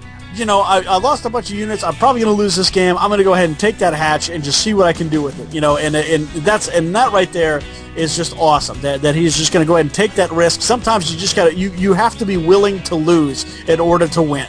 So that is I think that's exactly the kind of philosophy he's got right now. That he's got to put it all on the line and see if he can pull this off. And if he can, it is going to be just an astronomically great thing he's going to do. Well, he's got 3 infestors on the way. And I was close, 12:45, not 13:45. But he's got the infestors on the way. If there's anything that could change this match, it would be that if he can control the banelings and the zerglings just correctly, hold them back, use the infestors to try and deal with these Marines who are going to arrive in big clumps. And looks like Deadly Craft, are you seriously just going to expand? Go in the game, man. Go in the game, man. Being nice, slow, trying to make sure he doesn't. Okay, hang on. He's actually going to be closer to the time I predicted then. So he was moving up to clear the expansion. Now he's moving out. So 13:30. I was closer than initially, but yeah, the infestors are going to be very integral here. He's going to have to try and use that to crowd control all these large numbers of Marines, and the tanks are going to have to be cleaned up by zerglings. In that case, Cyphers may have a chance, but. It's going to come down to how well Deadly handles this. Deadly loses a good chunk of Marines. Not a single baneling spin on him. Good job there by Cyphers. No idea what he was thinking there, moving up into open territory with the tanks so far back. It looks like Deadly Craft's actually just going to try and contain him right now. And Cyphers really, making his presence known there. Says, you know what, it's fine, man. Go ahead and push. I'm going to punish you one way or the other. And, Deadly Craft still far ahead, way far ahead. If we go to the income tab, we can see he's up to 42 harvesters over the 35 of his opponent. He's going to be free to take a third base anytime he pleases. But Cyphers, again, if he can control this just right, he may have a shot of pulling back to even. Oh yeah, we do see a small drop coming in on the right-hand side. Looks like he's going to drop it right on. If he goes right to where the key is, he's going to go right to where those overlords are. He's going to get pretty spotted, but there's not going to be a whole lot that Cyphers is going to be able to do. Most of his army being already taken out to the front. This is going to be a great situation where that army is going to have to be forced to either move or hold the line in case Deadly decides to push on 2 fronts at once. And we see the drop going down right now, trying to take out a bunch of overlords, and see those little zerglings running in right now, trying to get us around. Great pickup there by Deadly Craft. Oh yeah, Deadly continuing to do some harassment, pulling the zerglings all back, gonna get all the Marines out one more time. So really, again, he just needs to unite his forces. He's got 3 more tanks back home, another handful of Marines, another tank rolling down the ramp. He's in a great position. He's just got to creep himself forward. I think he got scared by that first infestor, and he's playing way too passively now. If he were just leapfrogging these tanks ahead, all right, there you go, Deadly. You're going to move them on up, and the Marine's going to be providing the accompaniment and trying to get into a better position here. That's exactly what he needs to do, though there's really no reason why he should be attacking with an army this small, given how much he has back at home. Yeah, he's got a ton back at home. Oh, wow, look at the fungal growth. Oh, wow, that's exactly what Cyphers needs. Absolutely beautiful fungal growth. Going to allow him to roll the banelings in, and he may be able to clean this up entirely. I think he's going to be able, yeah, he's going to be able to clean this up. So, really, Deadly Craft, I'm going to say, Cyphers did a great job, not to take anything away from him, but Deadly Craft really did a poor job attacking there. Yeah, that right there was being excellent at just kind of coming back from that, taking advantage of your opponent there. And I like what he did up here. He did not take all of those Zerglings that were in the back holding off this one medevac. He only pulled about half of them or 3/4 of them, and then left the rest there. So that medevac didn't move at all. Even while he was shelling just tons of stuff at the same time, he could have been doing drops. Now it looks like he's going to go ahead and drop right behind the natural line there, and there's not a whole lot except for that one queen to defend this. A little bad situation for Cyphers to be in, because he's not really reacting whatsoever with that queen. Well, he's going to force this command center to lift up, and he's got a high roach count. He could actually punish this badly if the Banelings can get around the edge. The tanks are going to be caught unsieged. The roaches, if they can run up real close, they're going to be able to take down at least the tanks and maybe clean this up entirely. Yeah, looks like he might. He's got to get closer. Nope. A little bit of miscontrol there by Cyphers. Now look at his supply plummet, Red Mage, down to 40 again. Yeah, absolutely down to 40. Not spending that massive amounts of cash there. He just went ahead and tried to do the expansion. Did not monitor his macro correctly, and now he's just down to just a few Banelings. He's got a couple of Banelings and 23 Zerglings. That's it. With only 7, he's got 7 more Banelings coming in right now, but and 1 Infestor. That's not going to be enough to hold off whatever Deadly Craft may be moving up with. Even with that small stack of Marines and Marauders and those couple of tanks, he can still do some serious damage if he decided to counter push. No, you're exactly right. And Cyphers was actually in an amazingly good position before following that failed attack by Deadly Craft, but threw it all away, down to more than doubled by his opponent in terms of supply. So Cyphers really hurting. He's on 3 hatches. That's great and all, but even if we go to the income tab, 24 harvesters to the 46 of his opponent, and Deadly continuing to harass here. Cyphers pretty much down and out. Yeah, right now that harassment was doing so well. Oh man, wasting 3 Banelings on those drops. Deadly was being smart, dropping a couple of units at a time, trying to waste those Banelings, and he did quite a good harass there on the back main line. Forcing the Infested to come back there, waste its 1 fungal growth shot. Oh yeah. Trying to take him out. So yeah, now is the perfect time to push. Not a lot of fungal growth, energy left. There's not a whole lot of units. He's almost completely mined out in the main there. He's got less than 10 minerals remaining, and that natural is really, really thin with drones. Oh, yeah, he's real thin all across. His army count insanely, absurdly low right now. He's now tacking on some more roaches. That's going to help a little bit. But still, just a handful of Banelings, 1 Infestor. We're going to see him get this 3rd hatch sacked almost certainly. And Deadly Craft being very, very careful, learning his lesson. Going to siege up early, fearing the inevitable counterattack. But doesn't really matter. At this point, Cyphers is really just on his back foot. Deadly's going to be able to push pretty much anywhere he chooses whenever he pushes. Or, excuse me, whenever he chooses. Whatever he chooses, yeah, it's right. Deadly being smart, kind of leaving 3 down there at the ramp, moving another 3 to cover the next ramp. He's definitely being very, very cautious to make sure he doesn't lose this army. We've got the stimulus package going on outside of Deadly Craft's base here, throwing on 8 more barracks because of the influx of minerals he's had off of the mules on these gold minerals. So, going to try and maximize his spending potential. Oh yeah, Deadly Craft going for yet another drop. Completely misses one of these other hatcheries that Cyphers was making. Cyphers, I guess, is betting for a base trade and hoping that lone base is going to hold him out. But I don't think he's got a chance after this. All these overlords are going to get absolutely sacked here, and he's not. Another good fungal growth up front, going to catch the entire Marine ball. At Deadly Craft, again, in danger. Oh, come on, Cyphers, move the roaches up. You're taking so much fire for no reason. There you go, buddy. That's wow. Deadly, buddy. I don't even know what to say. Deadly's played this game very well from a strategic point of view. His macro's been pretty solid. He's been doing pretty well with his harassment. I mean, he really has. Problem is, every time it's come time for him to try and close things out, he's really just not had the best control. Yeah, it always comes down to this little itty bitty micro things that you can do to really try to sway the army. But yeah, Deadly, even though his stuff has been clunky, it's been consistent. He's been consistently doing things. Cyphers was really caught off guard, I think, by those 2 bunkers at the very beginning, and he just wasn't able to keep up. I think his mind is still back at that point. He just hasn't come forward with it, and I think that's what really did him in this whole game, because he's usually a very, very competent player, but I think something like that just completely threw him off his game. All right, there, much better control here by Deadly. His tank's still a little too clumped together, but it's not going to matter. There's the GG, so Deadly Starcraft, or Deadly Craft, I should say, advancing to the next round, 2-0 over Cyphers here at the IG Alpha Divisional, number 9, brought to you by itsgosu.com. You're absolutely right about that, AC. Go to itsgosu.com, see all the upcoming events that we have, not just for StarCraft 2, but for League of Legends, Heroes of New Earth, Super Street Fighter 4, and Marvel vs. Capcom 3, Mortal Kombat. Lots and lots of great stuff going on this summer. So many events. Our live event, of course, that we're doing at Cyberground on Saturday. Absolutely phenomenal there. AC and I are going to be live doing our shtick, and we want to invite everybody to come out. Even if you just want to come in and hang out, you don't want to participate, that's cool. We got plenty of couches for you to hang out on. You'll be able to watch the stream, so to speak. You'll even be able to watch AC and I interact with you live. And hopefully we'll have the camera up and running too, so if you can't join us there live, you will be able to see AC and I and all the excitement that's going on there at our favorite stomping grounds there in Cybergrounds in Fairfax, Virginia. All right, guys, thanks so much. Once again, I'm AC, that's Red Mage JR, and this is the IG Alpha Divisional number 9, brought to you by itsgosu.com, and of course brought to you by all of our wonderful sponsors.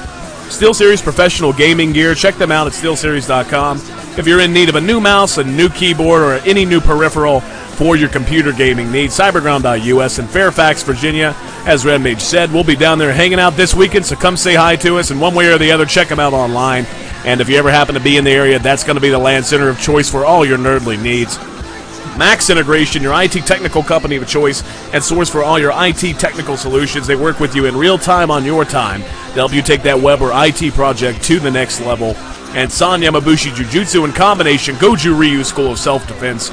Check them out at sanyamabushi-goju.com. Red Mage, who we going to see, man? Who's playing? We're actually going to see Legless Puppy take on VRAS. I thought the pup. We're going to see the pup take on VRAS. VRAS has been around for a while, and it's been a while since we've cast one of his games. It has. And so I thought it'd be nice to hit the bottom of the bracket right there, because the winner of this is going to take on whoever wins between Blank and VP Minotaur. We don't know who's going to do that. So VP Minotaur in the semifinals again. Imagine that. We're flashing into the round of 8. This is going to be fantastic here, I think, as we play into this. So we're going to get the invite here momentarily from Legless Pup and VRAF. They actually caught them at the very start too. So we are going to catch all 3 of these games. Excellent. Or best of 3 of these games, I should say. All right, guys. If you're enjoying the tunes in the background, check it out. Machina Supremacy and Ronald Jinkies, and of course the opening ditty we always play, Battle by Halotopic. You can find that at halotopic.newgrounds.com. Machina Supremacy and Ronald Jinkies you can both find online on YouTube as well. Machina Supremacy, the albums that these songs were taken from, were made available online when they were released many, many moons ago, so you can get all that for free. Ronald Jinkies, though, you got to buy his stuff, and you need to buy it. Buy Disorganized Fun over at ronaldjinkies.com. Not going to be something you're going to regret, I promise. So we're going to have a little ZVP action, your favorite matchup on a map we both love, Icy Cup Test Bug. Oh yeah, I can't wait for this. This is going to be absolutely phenomenal, I think, right there. We watched Legless Puppy for probably the first time last week, and then VRASP has always been very consistent Zerg. So I think we're going to see a great matchup here. And on a map like Test Bug, anything can happen because there's so many little avenues. There's not a whole lot of vision until you take time to crumble out some rocks. You really have to take the map control for yourself. That's what's really great about this. And you can't take those early golds because you've got to start breaking rocks in the middle of the gold minerals. So you can't just try to long mine the gold, which is one of the big things I really like about this map.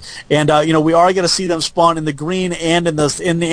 I call it the sand area just because it looks like sand. It does. Looks like that black sand. Yeah. To me. Like the beautiful New Jersey shore. That's right.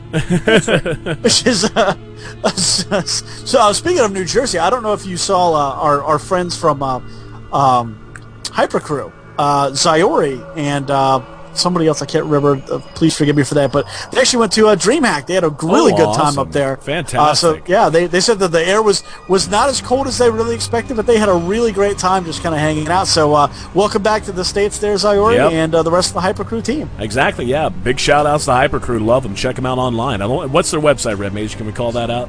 Sure, it's hypercrew.com. Okay, I didn't know if it was like one of those, like, I know Hypercrew, they do a lot of stuff. I didn't know if they had secured their own .com, so to speak. So good for them. Just wanted to make sure I got it right. But yeah, Hypercrew, nothing but love, less than 3 to the Hypercrew. We're going to see our Zerg opponent right now, VRASP, in the green trunk, spawning at that up in the reserve area, the forested area, near that 11 o'clock position over at the 3 o'clock position, lovingly known as the pup, the legless puppy, spawning over in the sand. And now I have a mental image of a legless puppy playing in the sand. That's fun.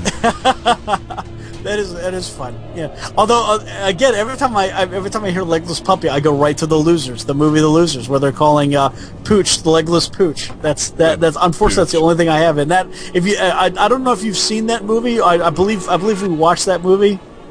Didn't we? Did we watch The Losers? I don't know. I think so. Maybe. Oh, yeah. Well, if you haven't seen it, having Chris Evans as the tech guy.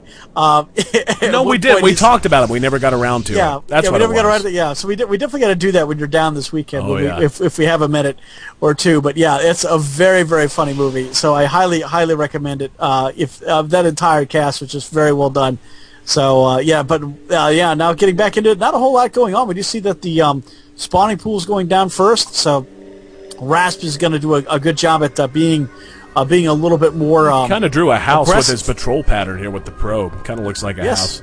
I'm still waiting on the IG. Still want someone to draw an IG patrol pattern for me. But all right, back here at the base, and again, I'm gonna harp on this.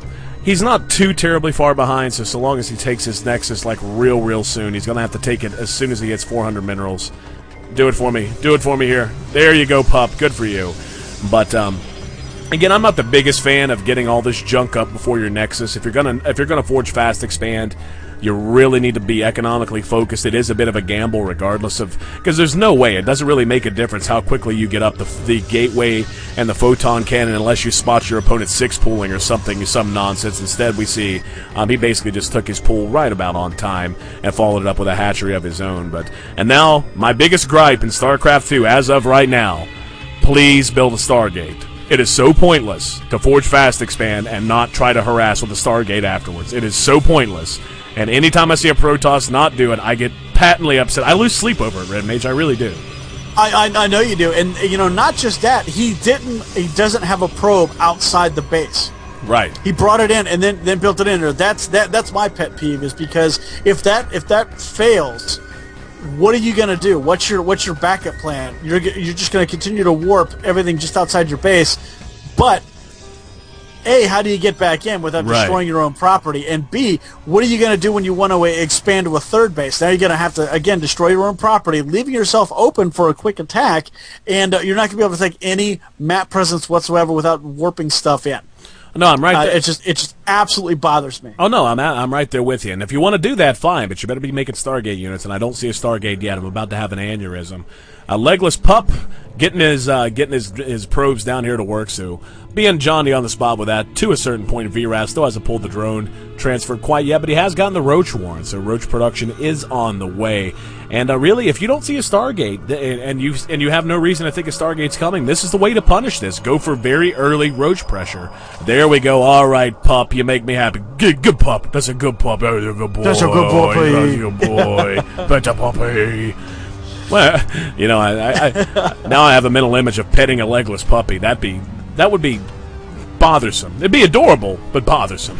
Oh, speaking of puppies, the new FX comedy Wilfred starts on Thursday. I don't know if you've seen anything about that, but No. I'm pretty interested in that. Yeah, I think that's going to be pretty funny. I don't know if it's going to be hilariously funny, but it definitely has a very good premise. I don't know if you've seen anything about it, but it stars Elijah Wood, and he's this guy that wants to commit suicide, and he just can't. He fails at it time and time again, and finally his neighbor wants to leave his dog over in his yard while she goes to work. Right. And everybody sees a regular dog, but he sees like a man in a dog costume.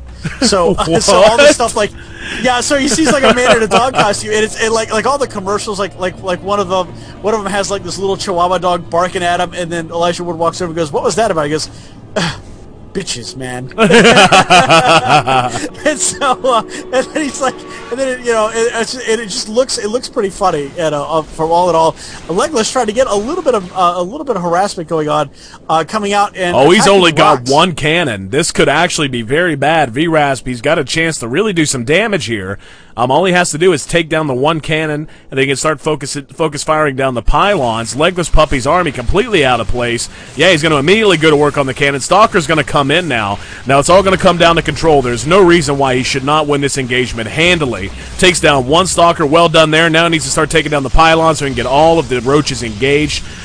He's wasting a little bit of time. The Void Ray comes out just on time. Thank you, Pup, for building that Stargate, but still a lot of damage should happen here. He's target firing down the Forge for reasons unbeknownst to me. Needs to be taking down the pylons. Pylons much more valuable than the Forge right now. Yes, it delays that +1, but that doesn't matter that much. He is going to get the Forge, though, so good for him. He got something done. Cost him about 7 roaches to do it, though, and I don't know that that's a fair trade.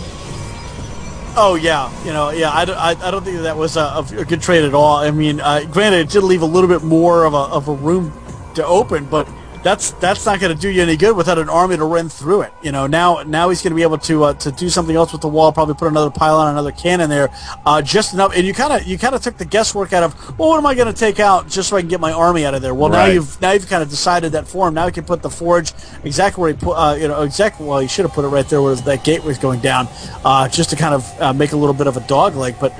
Now you're kind of making it a little easier for him to get in and out of his base. So any sort of harassment that you might have done with some drops or a Nidus network or something like that, not going to be able to come to fruition right now. So now Legless Puppy is in a great position to go ahead and put a little bit of harassment on himself. Once he spots this third base going down right now, it can be very, very bad for V-Rasp. Well, we see the Twilight Council on the way now, so he's either going to be going up to some kind of blink tech, but that would be coming. Oh, he's got a fleet beacon on the way, my friend. We might get to see a mothership. And we've also I love that. Also got Zealot Leg Charge on the way now, too, out of V-Rasp, out of the home team. The Zerg, and I always call the Zerg the home team. I don't know why, just because, I mean, for them to be, they already have their, like the other races can kind of build their stuff, but they're kind of biological, so I always picture them as being here before any of the other races show up. But for the home team back at home, we see the Evo Chambers up, we see the upgrades on the way, going to continue to favor that Roach play with the Zerg missile attacks and the Glial Reconstitution being researched right now. Third hatchery gonna pop, and V-Rasp is not in too bad of a position right now. Spire going down as well, so looks to favor Roaches to try and to be the meat of his army while the Mutalisks do the harassment. 51 Harvesters to the 43 of V-Rasp. Really no reason V-Rasp should be behind in Harvesters, but he is, at least for the moment. The Void Ray count a little bit high, actually. For Puppy. He's going to try, it looks like he's going to try and do some kind of an aggression with these 5 Void Rays. And, and I got to say, as much as, oh, there it is, Red Mage, in the production queue. The mothership going to be on the way, coming out of the second Nexus, actually, down here at the old Natural. But really, if you're going to get the Void Rays, get out and be active with them. He could have forced the cancel on this third hatch very, very easily. Instead, it's complete. And now he's going to go to work on these rocks just because he wants that vision. Roaches, of course, have the handicap of not being able to shoot up along with their Zergling brothers and sisters. The Queenie, she's the Queen Bee, going to do what she can to deal with this, but not going to be able to do too much against this Void Ray count. Oh yeah. This with that many Void Rays, once they get supercharged, it's they're gonna hit power level 9,000, and it's just gonna absolutely demolish everything that he's got. And with almost no anti-air, with the exception of those corruptors that he's getting right now, as a big shut up to AC and Red Mage, he's definitely doing something to get that. So that's good. And a small little engagement there. A couple of zealots gonna lose their lives to a little bit of fleeting, scouting there into the Get ready, Red Mage. Here she comes. Here comes the mama. Boom! There she is. Oh, so awesome. Oh, man. Mothership portrait's so cool, too, by the way. But, yeah, definitely dig it. Well, he's going to have to push soon. I'm not going to lie. As of right now, VRASP Legless Puppy's done some pretty cool stuff. Got the Mothership's got a high Void Ray count. But he's poured pretty much all of his resources into these Void Rays. Void Rays are great to a point, but they're kind of soft unless they're, I guess, the right unit composition. Every moment that goes by is another moment for VRASP to get an Overseer on the field, continuing to warp in his units. It looks like he's going to go ahead and transfer these probes over to this third base. His third base has been spotted by VRASP, so he's completely aware of that, but very passive. I'm not going to lie, Red Mage, this might be the most passive Alpha Divisional we've ever had. Yeah, this is a very, like, I'm right there with you. It's a very, like, I wouldn't say lackadaisical, but a very lazy Sunday afternoon. Yeah, it's kind of how it feels. Is the whole country like it is here? Like today, it's been kind of warm and rainy all day. Is that how it is everywhere? Because that's kind of how the mood feels. Yeah, I'm right there with you. It just kind of feels like, I'll get around to it, man. Yes, it's fine. Well, it's fine. Well, I'll go when I'm ready. I am not a child. Do not yell at me. Do not yell at me. Put it on the honeydew list. Do what now? But do what now? One of my favorite episodes. Ludenstein, you overstepped on the mall. Zealots in these Void Rays going to be spotted. The Mothership's going to be seen as well. So now it's kind of the time when the pup needs to push. Every moment he spends kind of waiting on these upgrades, and he is getting the Graviton Catapult, so it looks like again, how often do you see a Mothership, let alone a Mothership carriers and Void Rays in a PVZ? I mean, really. And VRASP is doing nothing to prevent it. He's like, yeah, it's fine, bro. You tech up, I'll tech up. It'll be fun. We'll both engage at 200 supply, and until then, you just stay on your side of the map, and I'll stay on mine. The Corruptor count kind of high, up to 8 of them right now. A few Spore Crawlers down, and a decent little Roach count. Not too terribly scary, though, with 20 of them on the map. And he has had plenty of time to get the Overseers out, but what in the hell is he doing? Why are you clearing Zelnaga Towers? Go attack! What are you doing? Well, he's got to clear out a little bit. He just can't focus with those rocks in the way. He just can't. I'm waiting for him to go and attack the gold here. It looks like he has set himself up with that pylon and that probe just kind of standing there. But he's just kind of like hanging out. He's not even putting his pylons close to his opponent. All right, guys, it's fine. Trivia time while we wait on these guys to decide when they want to attack. Templar Archives in production, by the way. My turn to do it. Oh, wait a minute. I think VRASP is getting self-conscious. His ears were burning. Knew we were talking about him. Going to move out. And he's got a very high corrupt. Wow, that might be the most corruptors I've ever seen at once. 20 of them on the map with next to no roaches on the ground. And as awesome as this seems to look, here we go. Engagement, finally. We got the Overseer in there. The Void Ray. And he's going to fly the Voids right in there. Going to do a Void Ray toilet, apparently. And, it looks like it. I'm sorry, that was just great. All right, I'm waiting for him to pop. There we go. Going to pop with all the Voids right on top of things, as well as the Stalker is going to go to town on the Corruptors here. The Corruptor is not going to be doing much of anything. I have no clue. There's another one. Oh, and he does take out the Mama. The Mama does not survive the evening, but doesn't really matter, I don't think. I mean, like right now, this has just been an ugly game. I'm just going to call it, man. There's been nothing terribly nice about this game whatsoever. Another expansion going down now for VRAS. Down at the roughly that 9 o'clock position. The Void Ray count very, very high. And Pup, go win. Or go attack at least. You may not be able to win. I'm not sure what Mothership number 2. Mothership number 2 coming in. I just couldn't believe that he flushed his own units into the vortex. I'm sorry, I didn't mean to laugh while you were trying to talk, but that was just absolutely ridiculous. That you flew him right into the You are not the Millennium Falcon. You cannot actually take that run within 6 parsecs. I'm sorry. No. By the way, one of the worst mistakes ever, and I've heard so many fanboy justifications, but that just shows a complete misunderstanding what the word parsec means. But anyway, and we'll get into that later. Another reason why Star Wars sucks. Roach is going to town on the nothing on the ground that Puppy has. The Roach is going to rush across the map, and what are you doing? He wants to evacuate all those roaches like an Orkin man. That's exactly what he's going for. Get those roaches out of my house. Well, why? But yeah, Puppy needs to just go. He just needs to go to work on the production facilities. Go to work on the hatcheries. He's going to get the Nexus. That's fine. But now the carriers and the Void Ray is going to be able to clean this up, even if they have to chase him around just a little bit more. My goodness, it's been a sloppy game. But it's okay. It's awesome. We got to see carriers and void rays and flipping motherships, man. Stalker count finally getting a little bit high for the pup. No blink on them. Not going to matter. Void ray's going to charge in, support their brothers in the armor, clean this up relatively easily. And VRAS, but the thing is, the supply count's actually kind of close. I mean, he's got wow, air weapons level 3. He's committed to Protoss Air at this point, has no intention of favoring ground. 6 more Corruptors and a ton more Zerglings on the way. And I think we're just going to see him chill out for a while again. The 4th expansion, or, yeah, well, what would have been the 4th has completed for the pup down at the gold minerals. But, again, I don't know what to say, Red Mage. It's rare for us to see games, because it's not like these guys are making bad decisions or it's bad play per se. You know, that they're making good decisions, they're using interesting tech paths, I like what they're doing, but they're not really doing anything until, like, the last minute, and then they engage and then break up and then go. Basically, it's like a crazy ex-girlfriend. They engage, they break up, then finally they rush back to each other in a fit of passion. Yep, and then they break up again, and eventually somebody's going to get slapped in the eye and be taken to the hospital and appear on cops. Right, of course. There'll be a huge misunderstanding due to alcohol and some sort of a trailer-shaped dwelling of some sort. The pup moving across the map. He's got the edge here in terms of unit composition.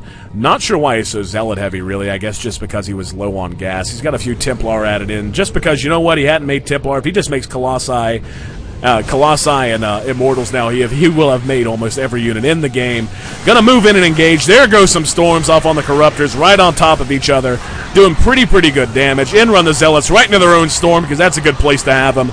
Moving in now to the hatch. The Void Ray count absurdly high for the pup, even after losing quite a many to the Corruptors. This is going to be our GG. VRAS down 55 supply to the 166 of the pup.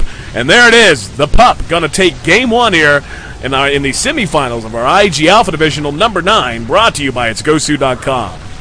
Oh, we're actually in the round of 8. Sorry about that. Round of 8. In the round of 8. My bad. Moving into the semis after this, but yeah, sorry about that.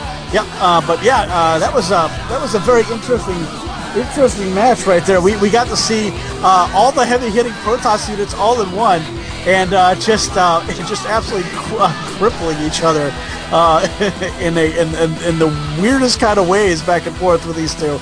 But great control out of VRAS for a lot of his units. Legless Puppy just trying to just create Armageddon there. I think he wanted to show us everything cool about the Protoss army all in once. But yeah, you're right. I'm right there with you. If you just made a Colossus and an Immortal, every single Protoss unit would have been on the field.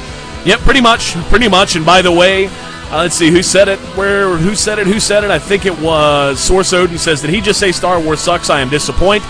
Yeah, I did say it, because Star Wars is fantasy and not science fiction, and the writer of the damn thing didn't know that a parsec is not a unit of measurement in terms of distance. It is it's not a measure of time, it is a measure of distance. That's how dumb George Lucas is, so suck a dick, George. Yeah, it's because when they actually talk about a parsec, it's actually it's actually 3 parsecs to an event horizon of a black hole before the gravity is too great, and you're basically at the event horizon at 3 parsecs. Yep. So 6 parsecs is basically almost I forget the actual mathematical thing per parsec, but you're basically looking at about the distance between like 8 or 19 football fields. Is about the number of parsecs before an event horizon can suck you in, and because you're moving so slowly, according to everybody else, you're dead instantaneously. But everybody thinks that it takes you about 1,000 years to die, which I find to be absolutely hilarious. That you're dead almost instantaneously, but everybody can see your body just ripping atom by atom apart. For almost 1,000. Well, a lot of speculation on that. That's actually how Stephen Hawking said if he could choose his own death, he would want to die by going over the edge of the event horizon of a black hole. Because theoretically, based on physics, you should be able to see ahead and behind, into the past and into the future. How cool would that be, right? Yeah. Oh, you want to know about you want to know about the dumbest theory that Stephen Hawking's ever put out? This is an actual paper that Stephen Hawking's put out. He actually said that since time is cyclical, at one point time will expand. The time in the universe will expand out completely, and then it'll finally reach like a rubber band. It'll have to come back in. Right. Well, at that time, everything will come. The dead will rise from the grave. You'll go. Food will become uneaten. You will pop back into your mom's belly. All that stuff. And he thought that was like a legitimate theory back when he was in school, or back after he got out of school and was starting to do a lot of the super theoretical stuff. The super theoretical stuff. Everybody laughed at him, and about 2 or 3 months later, he actually pulled that paper. Yeah. Because he was getting such flack for it. Because it was just such a weird representation. But they actually did I want to say a spoof, but kind of an idea of that exaggeration in an episode of Red Dwarf. If you're into the old English comedies, oh yeah, Red Dwarf, where they actually had everything going backwards. That would fit in with his big crunch theory that he popularized for a long time. The idea of a possible big crunch that we could face once the and this of course depends on the structure of the universe. You know what? That's physics. We'll save that for school. It's summertime for all of our viewers, man. That's right. So there's our nerd depth for today, right there, where we can start talking about physics and all kinds of English and whatnots. But I got a trivia question for you there. So let's lighten the mood back up with some Aqua Teen Hunger Force trivia. Hit me with it, brother. Hit you with it. What was the name of the circus that that Shake sold Meatwad to? Oh, I remember that episode so well too. Oh, that is such a good question. That really is, because I remember everything about that episode. I do not know. Don't know. All right, anybody in the chat wants to say what was the name of the circus that that Shake sold Meatwad to in the in that episode? Just the name of the circus. So we'll come back to that momentarily, but we're gonna go to MLG Metalopolis here. VRAF's taking on Legless Puppy. Legless Puppy up 1-0 here in this best of 3 series here in the round of 8. Right there, Legless Puppy is gonna spawn right here on the basically right about the 9 o'clock-ish position here. In the brushed purple, and then brush red. Get it right, man. It's your own joke. The brushed red, and then VRAS spawning as the green Zurich here at the 6 o'clock position. Close air always permitted on MLG, either close air or cross spawn. So this could benefit Legless Puppy again if he is going to go for the air harass again. He does know that they are this close because he did send out that very early probe right now, and he's making some sort of weird pentagon shape. No IG, man. I am disappointed. I'm not gonna lie. Our fan base is so cool, man. I've gotten to the point where I kind of expect where if we ask them to do something, it's just gonna happen. I want to see IG written with the patrol points. Go, go, Mom, go. Anyway, the Zergling's out on the way 6. I'm going to make the way across the map to see if they can get a chance to poke in. And there's nothing blocking this little hole right now. So this was a very fast spawning pool out of old Raspy. Okay, that was going to make a joke. Never mind. It would have been terrible. Would not have been funny at all. So the 6 Zergling's going to get here quite in time. And he's going to be able to move in and do a little bit of damage. A Zealot only about halfway done. Oh, if he turns around, there you go. I was going to say he turns around and gets on this pylon. He's going to be able to do damage anyway, because one Zealot is not going to be able to deal with this, I don't think. Oh, he gets it right before the Zealot pops. Are you kidding me? VRAS jumping out and being very aggressive here early. Immediately going to take down the other pylon. Doesn't even have to worry about it. Yeah, just go to work on the other pylon there as well. He's already supply blocked. The probes have being forced to come off. Don't need to be wasting his Zerglings like this. There's no reason now. The idea is to force the probes to pull. There we go. Decent little surround on the end. Picks off 2 more probes. Now he needs to refocus on the pylon. Go kill the probe up here. He's caused a massive delay. But for him to capitalize on this, he can't let himself slip. The pylon's going to complete. And the Zealot's going to pop immediately out as soon as the gateway finishes. Trying to kite around, but without the speed wings here on the Lings, going to have to try to get this around. Going to lose quite a few since they were damaged, but immediately don't know why he's worried about that. I guess that would power the gateway. So, but VRAS being very aggressive here, Red Mage. Oh, yeah, doing a great job putting as much pressure as he can all over the board, trying to eliminate probes, pylons, Zealots, everything. He needs to take them off of that cybernetics and put him onto that pylon. Just keep going with it, because the more time he wastes, I think he's actually out of chrono boost at the moment. No, he does have one more chrono boost shot. Stop wasting time in the line. That pylon was about to drop. Now the shields are starting to regenerate. Now that one Zilla is gonna try to come back in here.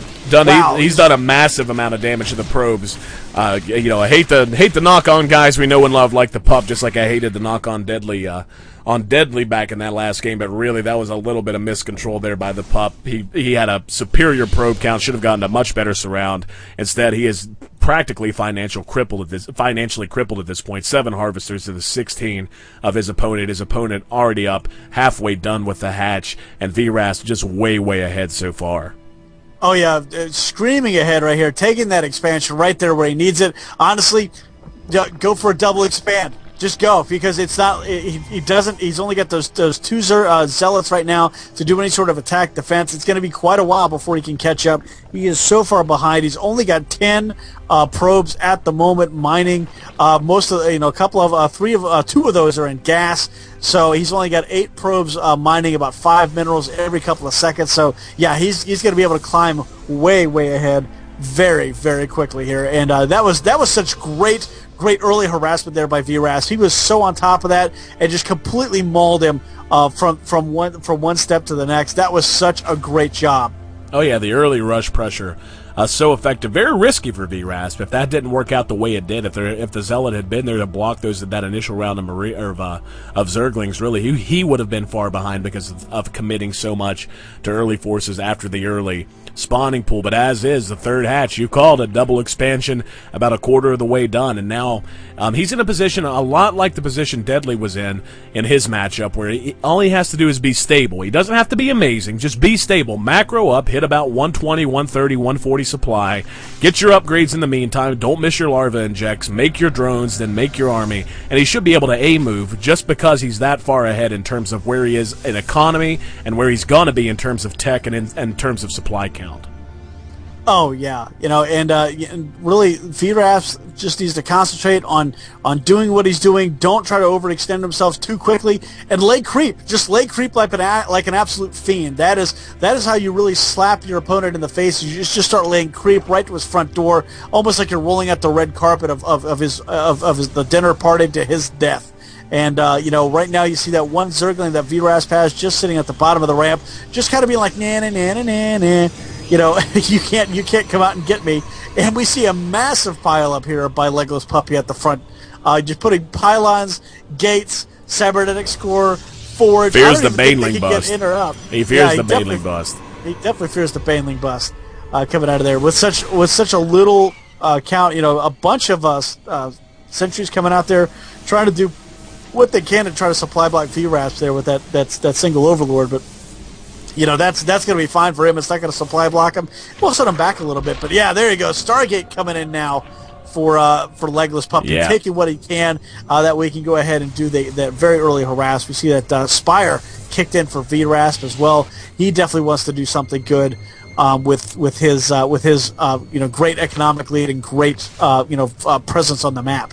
Oh, yeah, right now, and VRAS has got to be conscious of the fact that his opponent's he's got to do something. The pup's got to do something to try and pull back to even after such devastating damage from the early Zergling rush from VRAS. So I'm a little baffled as to why we're not seeing more Spore Crawlers or any Spore Crawlers whatsoever for that matter. He's got the Evolution Chamber on the way. To me, that would have been probably the first building I threw down after expanding, because the only options really that the pup has to try and pull back to even is to either sit back on 2 bases and try to beat the Zerg to 200, which is not going to happen. He's going to have to either try to use a Stargate or Dark Templars, something to catch his opponent off guard and to do a lot of damage with a relatively low investment in terms of units, because he just can't support that much off of 1 base. So VRAS, though, it looks like he's going to be safe. The Void Ray here by the pup, just hanging out above the Zealots, not accomplishing anything, still no second Nexus. And, yeah, I'd say the pup's going to go all in at some point. I mean, it really is just so hard to describe how far behind he is. We're at the 12-minute mark, no expansion whatsoever against a 3-hatch Zerg. That's never going to be good. And his army count is just so small. He's down to about 6 Zealots. I call it 7, 8 Zealots, 2 Stalkers, 1 Void Ray, and 3 Sentries. So he's going to try and just move out and maybe try to catch his opponent in the middle of a switch here. Try to catch him in the middle of pretty much, with a weird timing to hit him whenever he doesn't expect it. Don't think it's going to work out, though. A mute account already looking pretty good at 9. Yeah, has a huge mute account, making 7 overlords right now, making sure that he's got plenty of room to just churn out units like a boss coming up here. And we see Pup is going to take possession of that left-hand Zelnaga tower, throwing down his forward pylon there, giving himself vision and a place to recoup his army if anything happens here. I don't think he realizes how bad this is going to hurt. Yep, here we go. The Mulus going to move in, go to work immediately on everything that can shoot up. The Void Ray going to fall forthwith. Now the Stalkers and Sentries going to be picked off. The Zealots doing what damage they can, but they're not going to match up well against Mulus at all. This is the entirety of Pup's army immediately evaporates. Good roach count here for VRAS. VRAS should just go win. There's nothing back home for Legless Puppy. In fact, if we check the income tab, we're going to see 24 Harvesters to the 62 of his opponent. Still trying to make things work with the Void Rays, but yeah, VRAS, go win, buddy. Come on, we already had a long game last time. Go win. Yeah, it looks like he's just waiting for that last group of 5 Mutalisks to come in before he really does his massive push. But yeah, he's just going to go ahead and start running the roaches to the ramp. The Mutalisks are going to move to the back, and there's only 2 cannons over there, so he can easily just start taking out quite a few of those. He is pulling that entire army to the front, seeing those roaches there, trying to get the high ground vision. Those Mutalisks should start moving in now. There you go. To try to create a 2-front war. What he needs to be doing with the Mutas is taking down the Void Ray. The Void Ray is actually going to clean these roaches up now that it's charged up. And VRAS not handling this as well as he should have. There we go. Now the Mutas going to where they needed to be. Should be able to, if he can kill this Void Ray, he should be just fine. Now be careful to stay away from the cannons and take down Stalkers as they warp in. Only 2 gateways here, now a 3rd. Being added, so his Stalker count not going to get very high. Losing more Mutas though to a little bit of miscontrol, losing them to cannons as well as Stalkers. More roaches rallied in, but VRAS should be able to, even as sloppy as this is, should be able to secure a victory. Oh yeah, absolutely. Yeah, there's not going to be a whole lot left for Legless Puppy once these pylons start going down. These front 2 pylons are going to go down, and that's going to, there you go. There's the GG there by Legless Puppy. That's going to tie it up 1-1 here in the round of 8. It's Gosu Alpha Divisional number 9. I'm Red Mage Jared, with you as always, my pro commentator and the focus of my bromance, AC. That's right, brother. Just me and you once again here on a Tuesday night. IG Alpha Divisional action. IG Alpha Divisional number 9 this evening. And it's a pleasure to be here with you, whether you're hanging out with us in the Justin.tv stream or hanging out with us in the Battle.net chat. Just a few shout-outs to some folks kicking it here with Red Mage and myself. Why do people make names that are impossible to pronounce? Animanimus, AES 1209, Andy HW, Andy's homework apparently, Antarianism, B-Rob in the house, Chris the Beast, Cloud Berserk, Deadly SC2 Live, Dean Martin in the house as well, hell yeah. Diaz NEN, FC Danu, Mumbles of Life, No Money Hugh, Plath 08, SC Tekken, Search 799, Shake Master 52, SKS Storm, Source Odin, and yes, Star Wars still sucks. Strostocles, the great philosopher, the philosopher that I always focus upon when trying to get through my days. Thor fan, and who's not a fan of Thor's really? Tally, because you know what, smoking weed's cool. Unassorted, the Vadolicious, and Zappadappa 15. Zappadappa, buddy. I've not heard a herpa-terpa out of you in quite some time, my friend. It's just because our players are getting smarter, man. They don't give me a reason to herp-derp. You know, we're starting to see Stargates whenever they should go down. Starting to see all the fun stuff. You know, I don't have to herp-derp. I'm gonna forge fast, expand, and not tech ever. Herp-derp. But moving into MLG's El Naga Caverns for Game 3 of this best of 8. But round of 8, game 3 of this best of 3. Lord, Legless Puppy, the pup, taking on VRAS. More PVZ action on the way. And, of course, all of this brought to you by our lovely, wonderful sponsors, SteelSeries. Check them out if you need a mouse, a keyboard, any kind of peripheral for your gaming experience. Cyberground.us. Check them out as well. Come on down, say hi to us in the Fairfax area if you happen to be around. Red Mage and I will be there live commentating the next IG LAN. Looking forward to that. Max Integration and San Yamabushi Jujutsu in combination. Goju Ryu School of Self-Defense. You can find them at sanyamabushi-goju.com. Getting the ready check here, brother. We counting down or what? We are counting down. We're getting into the game right now. And, yes, we are still doing the giveaway for the Magic cards, as always, brought to you by our great martial arts sponsor there. We are giving away 1 pack tonight of the special edition Planeswalker Series Magic cards. They were only available in 2010 at the New York Comic Convention. These things are awesome if you are a Magic card player or a fan of great card art, as some nerds are. So I know I dig them for that fact in and of itself. I was actually talking to somebody about Magic the Gathering, the 2011 downloadable program there for the PC game, and the more they tell me about it, the more that looks interesting. I haven't played Magic in decades. So there's a Magic the Gathering PC game? Yes, there is. It's actually a great way to get into Magic. It's the Planeswalker 2011 Magic the Gathering series, and you actually play Magic on the PC. It's available on Steam for about $10. Oh, yeah. Thank you very much. I took a look at that. The reason I didn't buy that, because that was actually on sale for cheaper than that. It was on sale for $2.99 one day. On one of those Steam specials. That's exactly why, by the way, Steam gets so much of my money. If you just download Steam and you never buy a game like the day it comes out and just wait and check every day for their sales and stuff, I've got must be $5,000 worth of video games on Steam for probably a grand total of $800 over 4 years. So big shout outs to Valve and to Steam. We love those guys, and especially me being from a Reddit background. If you know anything about Reddit, you know that Reddit is basically giving fellatio to the big man himself over at Valve every day, even if they do make fun of him for being fat. But then again, how many fat billionaires actually get an article featured on them in Forbes because they're so awesome at video games? But the pup spawning in the brush thread up here at the top right. Xel'Naga Cavern's the site of this Game 3 between him and his opponent, VRASP, the green Zerg, down at the bottom left. And VRASP really making use of the Zerglings in the last game, getting inside right before the Zealot popped out, going a little bit all in with it, but it didn't matter. It managed to prevail, and he's going to be just fine moving into Game 3 here. So there was something I was going to mention to you, Red Mage, and I can't remember what the hell it was. What were we talking about before we got to talking about whatever the hell we were talking about a second ago? We were talking about Magic the Gathering. Magic the Gathering, yes. Everything I read about it said it was great, but there just aren't enough cards. Like, if I'm going to play a Magic the Gathering video game, there better be like 50,000 cards or so stockpiled in it that I can eventually try to ferret out. And I always thought it'd be so cool if there was a Magic the Gathering game online, where even if you I've had this plan for a while, so I hope you're listening, Wizards of the West Coast or whatever you're called. Is that right? Is it Wizards of the West Coast? Yes. It's okay. The Wizards of the West Coast Media Company. I can't remember if it was West Coast or Coast. I didn't want to sound like a total idiot. But anyway, Wizards, if you happen to be listening to this, here's my idea, man. You set it up like a microtransaction game, kind of like League of Legends, okay? You make it freely available.